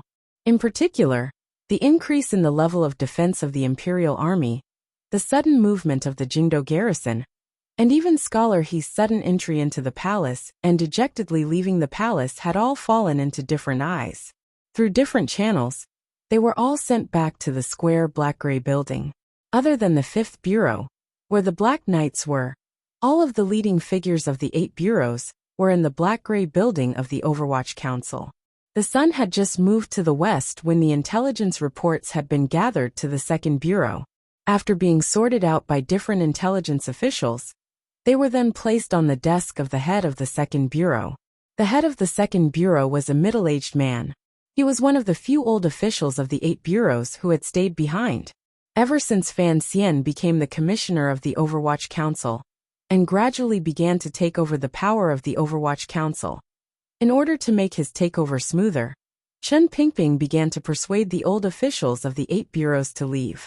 These old officials had single-handedly built this council with Director Chen, so they did not have any conflict with the son of the young lady of the Yi family. Thus, they left naturally and happily. Mu Tai took over the 1st Bureau. Fan Xian's brother disciple, who used poison, took over the 3rd Bureau. Yan Bingyan took over the 4th Bureau. The commander of the Black Knights had become the silver-masked Jingge. The bald head of the 7th Bureau had left a long time ago. The head of the 8th Bureau was someone Fan Xian had picked from the Qinian unit. Only the 2nd Bureau, because of the importance of intelligence reports, was still managed by the old head. He sincerely and dutifully trained his deputy. Once the deputy was able to take over the entire Qing kingdom's intelligence system, he would have this person close to Director Fan take over. The Overwatch Council and Imperial Censorate had been fighting lawsuits. Director Fan Jr. did not like Scholar He, so He Zhongwei had always been the focus of the Overwatch Council's secret surveillance. Although the Emperor had always been opposed to this kind of surveillance, the court could not keep an eye on the Overwatch Council, using the power in their hands to do other things. The middle-aged head of the 2nd Bureau furrowed his brows as he looked at the file in his hand. He didn't know what the Emperor had said to He Zhongwei for his expression to become so ugly. As for the changes in the Imperial Army and the departure of the Jingdo garrison, they were also sensitive intelligence reports. The head of the 2nd Bureau furrowed his brows and thought for a long time. He still could not understand what power there was around Jingdo that the court needed to deal with so carefully. In particular, the Overwatch Council had not participated in this matter from the beginning. The palace had not even given a word. This was truly very different from before. He picked up the file on the table and coughed. He walked out the door and up the stairs to the quiet secret room. He knocked on the door twice and pushed it open to enter. A young official dressed in white, completely at odds with the sinister atmosphere of the Overwatch Council, was sitting behind the large table and looking intently at something. The head of the second bureau smiled slightly. He looked at Yin Bingyan and sighed in his heart. He then walked forward and placed the file in his hands on the table. The old director had already retired. Sir Fan Jr. had finally become the true director. It was clear that Sir Yin Jr. would not only manage the affairs of the Fourth Bureau, he would probably take over Fan Xian's position as the new commissioner of the Overwatch Council. During these years, Chen Pingping had been recuperating. Fan Xian also did not have the patience to manage the details. Thus, all of the Overwatch Council's affairs had always been shouldered by Yin Bingyan alone. Thus, when Yin Bingyan became the commissioner in charge of the council's miscellaneous matters, the officials of the Overwatch Council were all used to it and would not have any objections. For the old officials of the Overwatch Council, although Sir Fan Jr. was a startling talent, and because of the young lady of the Yi family and Director Chen's relationship, they were all loyal to Fan Xian and had great respect for him. However, there was always a distance to this respect. In comparison, Sir Yin Jr., who had grown up in the Overwatch Council and paid a great price for the council in Northern Qi, was without question closer. Uncle Lu, what is it that requires you to personally deliver it? Yin Bingyan smiled warmly, completely without the frosty feeling he had in front of Fan Xian. Standing, he invited the head of the second bureau to sit. He then casually flipped open the files. The movements of the Imperial Army and Jingdo garrison only need to be reported to the Internal Court and Bureau of Military Affairs. It doesn't matter if we don't know about it. The head of the second bureau looked at Yin Bingyan worriedly. But this does not conform to convention. Such a major matter, there must be a purpose. However, the Overwatch Council still does not know what has happened. Yin Bingyan had already flipped through the intelligence reports. The curve of his lips remained steady. Smiling slightly, he said, "It has not been peaceful in Dongyi recently. There are many aces in those places. Furthermore, the Jianghu people are murderous. Perhaps the palace is worried that, like the Hanging Temple that year, a few more killers have snuck in. It is not a big deal for the Imperial Army to raise the level of defense. It is the Jingdo garrison." Yin Bingyan shook his head. "In a moment, send a message to the Bureau of Military Affairs to ask." "The Bureau of Military Affairs can ignore us." The head of the second bureau furrowed his brows and said. "Furthermore, the problem now is that Shifei personally led the troops away. It must have been an edict from the palace." He suddenly thought of something. He remembered that Director Chen's carriages had not left Jingdo for long. Immediately, he smiled self-mockingly and shook his head. "What is it?" Yin Bingyan's gaze was deep as he glanced at him unintentionally. "Nothing." The head of the second bureau shook his head and smiled. "I'm really getting old. Sometimes it's easy for my mind to run wild." He would never have thought that the palace would act against the old director he respected the most. Thus, he unconsciously put an end to his earlier speculations. Just like Gong Dian and Yi Zhong's confusion, and General Shifei's unease and fear, no one could have thought of this. Yin Bingyan slowly lowered his head and said, "The council's surveillance of the military has never been a public matter. It is best not to send a message to the Bureau of Military Affairs. What is the usual method? We cannot interfere with the military. Usually, we draft up an intelligence report and send it to the palace for the emperor to look over." The head of the second bureau was silent for a moment and then said, "Of course, we have to react faster to unusual movements like today." "All right." Yin Bingyan's head remained lowered. "Immediately put this intelligence report into a report and send it through the secret tunnel to the royal study." "Yes." The head of the second bureau unconsciously acknowledged like a subordinate. He suddenly felt that Yin Bingyan's reaction was strange. He did not raise his head and appeared rude. He was now an official of the same rank as him. He had not truly taken up the position of commissioner, yet. He shook his head again. He had watched Yin Bingyan grow up, and knew he was not like this. He just thought there was something wrong with the Yin manner, so he didn't think more about it. Picking up the file, he left. The opportunity for the Overwatch Council to react at the first instant was lost just like that. In front of the Qing Kingdom's powerful state apparatus, if the Overwatch Council, as a secret agency, did not have any reaction, it might be the best reaction for this country, this court, or even this square black and gray building. The room returned to its unchanging silence for countless years. Yen Bingyan slowly raised his head. If there was someone beside him, they would certainly see the increasing struggle and pain in Sir Yin Jr.'s eyes. Yen Bingyan's hands were clenched tightly under the table and did not loosen for a long time. His thin lips were pressed together tightly, so tightly that there was almost no blood left. He slowly stood up and walked to the side of the window. Lifting the black curtain, he gazed out. With a glance, he saw a corner of the bright yellow royal palace glistening under the clear autumn sunlight. He thought of the first time he entered the Overwatch Council. The old man in the wheelchair had met him in this room. The black cloth on the window seemed to have never been taken down. It was as if the old man was used to the darkness and never saw the sunlight again. Later, the old man left this room and returned to Qin Garden. Fan Xian did not like staying in the Overwatch Council's serious and sinister courtyard every day, so the person who stayed in this room the longest was Yen Bingyan himself. In the past, the heads of the 8 bureaus would report matters to the 2 sides of this long table. Now there was no one on either side of the long table. In the past, there would always be a wheelchair at the end of the long table. Behind the wheelchair was a patch of shadow. Now the wheelchair was long gone. Yen Bingyan slowly pulled down the black curtain in his hand and let out a long sigh. The confusion, struggle, and pain in his eyes gradually disappeared. Since he was the second owner of this room, he had to inherit the previous owner's temperament and will. Since he had made up his mind, he could not hesitate. Yen Bingyan was one of the 7 young officials the Qing Emperor had summoned into the palace when he was injecting new blood into the court. These 7 young officials were the new people the Qing Emperor had prepared for the future of the Qing kingdom. Other than Qin Hung, who had died in the rebellion, the other 6 had already begun to shine in the Qing court. Of the 6, the one who had climbed the fastest was He Zhongwei. At such a young age, he was already a traveling scholar of the Hall of Governmental Affairs.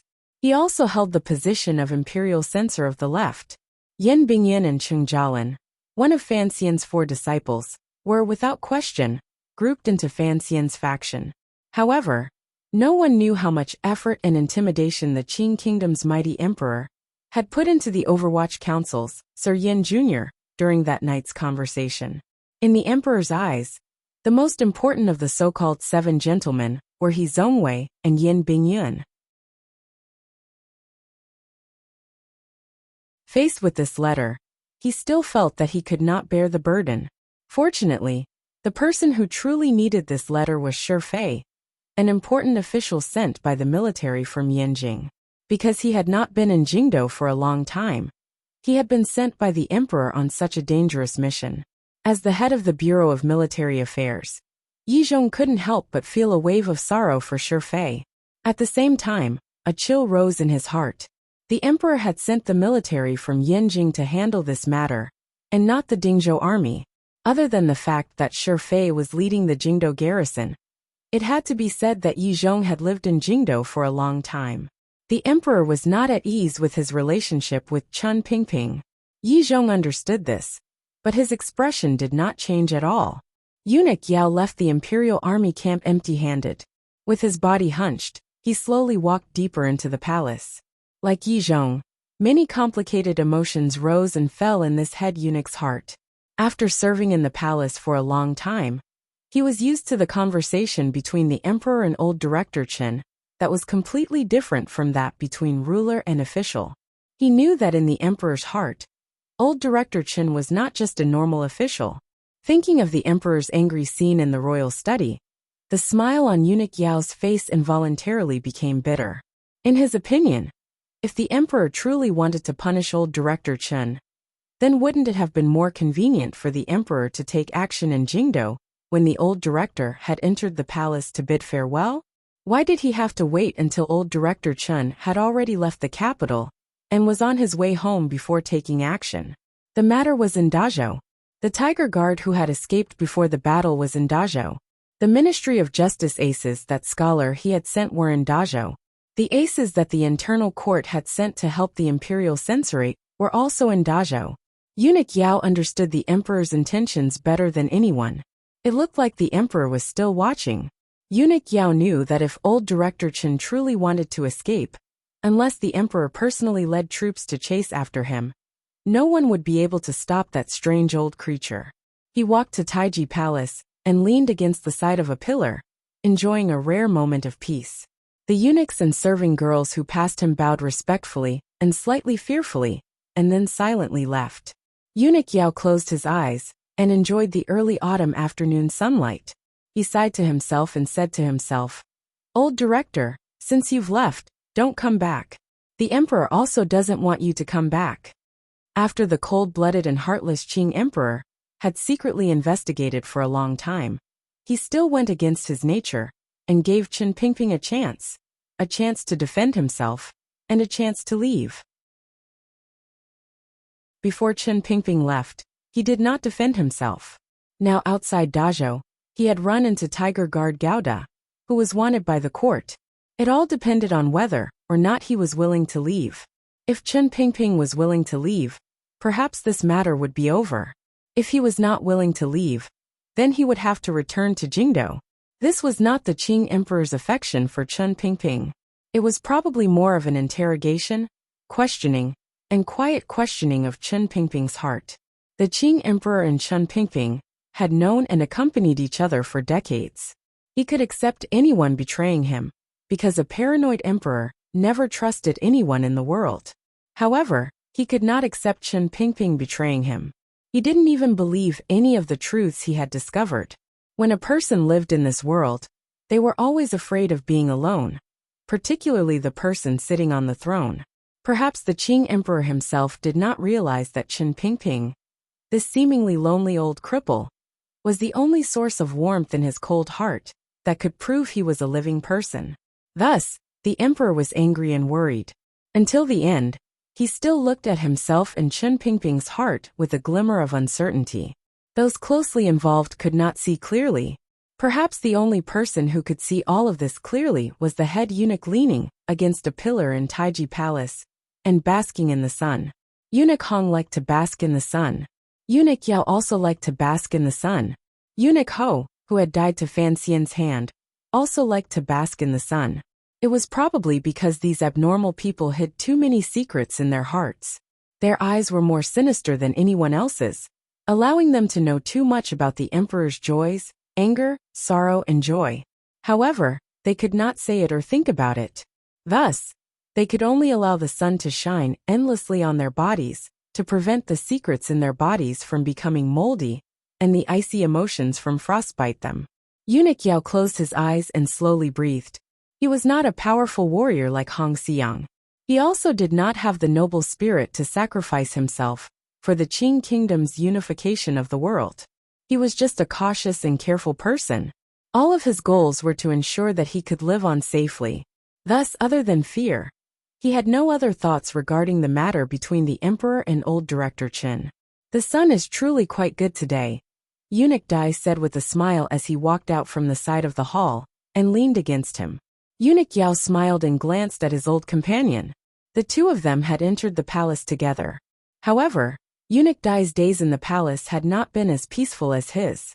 Eunuch Dai had first been in Lady Shu's palace and had been deeply favored by the emperor. The important matters of passing edicts to officials' manners were all given to him to do. Later, he lost power in one day and did miserably in the palace. It was not until Sir Fan Jr.'s help and his outstanding performance during the palace rebellion that he once again made a name for himself in the palace. All of the eunuchs and serving girls in the palace were afraid of Eunuch Yao. After all, he was the head eunuch closest to the emperor. However, Eunuch Dai did not have the fear that most people had. After all, he was an old acquaintance. Furthermore, Eunuch Dai's power was not small. Behind him was Sir Fan Jr. Eunuch Yao did not reply. He only moved to the side and gave him half of the corridor pillar's position. Eunuch Dai glanced at him. He wanted to say something but then stopped. Instead, he sighed and said, "When we first entered the palace, we were lazy and sunbathing here. In the end, we were beaten 50 times by Eunuch Hong. Do you still remember?" Of course, Eunuch Yao remembered. Among the young eunuchs at the time, the young marquis had already died. He sighed. He knew what old Dai wanted to ask. Presumably, he had also sensed the strangeness in the royal palace today. However, this matter was too big. In the entire world, probably only 5 people knew about it. Furthermore, Eunuch Dai and Sir Fan Jr. had a good relationship, so this matter had to be hidden from him. Eunuch Yao smiled and narrowed his eyes as he glanced at the sun to his left. Of the companions of the past, in the end some died and some scattered. How many of them are like you and I who still remember the friendship of being beaten together? We are still alive. As long as we are alive, that is good. Eunuch Dai shook his head. Eunuch Yao suddenly raised his head and gazed toward the end of the long corridor.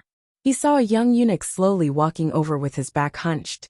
He narrowed his eyes and said, "Hongzhu has been following you recently. How is he?" "This child probably suffered a great shock 3 years ago. He's become more and more taciturn."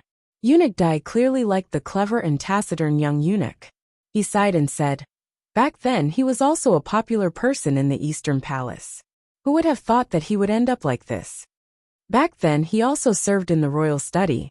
Being taciturn is also a good thing." Eunuch Yao said calmly. "Back then, you also talked too much." Eunuch Dai smiled self-mockingly and didn't say anything more. 2 days later, in a mountain on the outskirts of Dazhou, the Jingdo garrison, which had just rested for less than a day, received an urgent secret report from the Bureau of Military Affairs in Jingdo. Shifei accepted the secret letter and destroyed the wax at the mouth of the letter. He read the contents of the letter word by word. His pupils constricted slightly and then returned to normal. He was not silent for long before he handed the letter to the soldier beside him. "Take this letter well. You are not allowed to show yourself tomorrow. If I die, give this letter to Sir Fan Jr." Thousands of Jingdo garrison riders were waiting in the valley. General Shifei only brought the soldiers beside him to stand under the setting sun and watch the activity in Dazhou not far ahead. The soldier was slightly shocked. He thought that the Yanjing army had never had any connection to Sir Fan Jr. or even the Overwatch Council. Why was this letter so important? Shifei laughed coldly and didn't explain anything. He looked at his subordinates at the bottom of the valley. He had no confidence in his heart. Even he didn't know whether or not there were spies planted by the Overwatch Council among the Jingdo garrison soldiers. Although the court had clearly decreed that the Overwatch Council's regulations strictly forbade the Overwatch Council from infiltrating the military, what kind of person was General Shifei? He did not believe this at all. Even a major figure like the old Qin master had fallen to the hands of an Overwatch Council spy. Shifei did not think he was more powerful than Qin Yi. He took a deep breath and said, "Slow down and move closer in the direction of Dazhou." He was afraid that he would fail and die. He was even more afraid that once he died, the emperor, in order to appease Sir Fan Jr.'s emotions, would put the crime of killing Director Chen on him. Thus, he handed the emperor's letter to his soldier. If he failed this time, then this letter had to be delivered to Fan Xian's hands. You're tuning in to the Dreamy Chapters YouTube channel. We're so grateful for your support. And don't forget to subscribe to join us on this incredible journey through captivating stories. Your generosity through donations truly makes a world of difference, as it's the primary source of revenue that allows me to expand and enhance this channel for you. Thank you from the bottom of my heart for being a part of this adventure.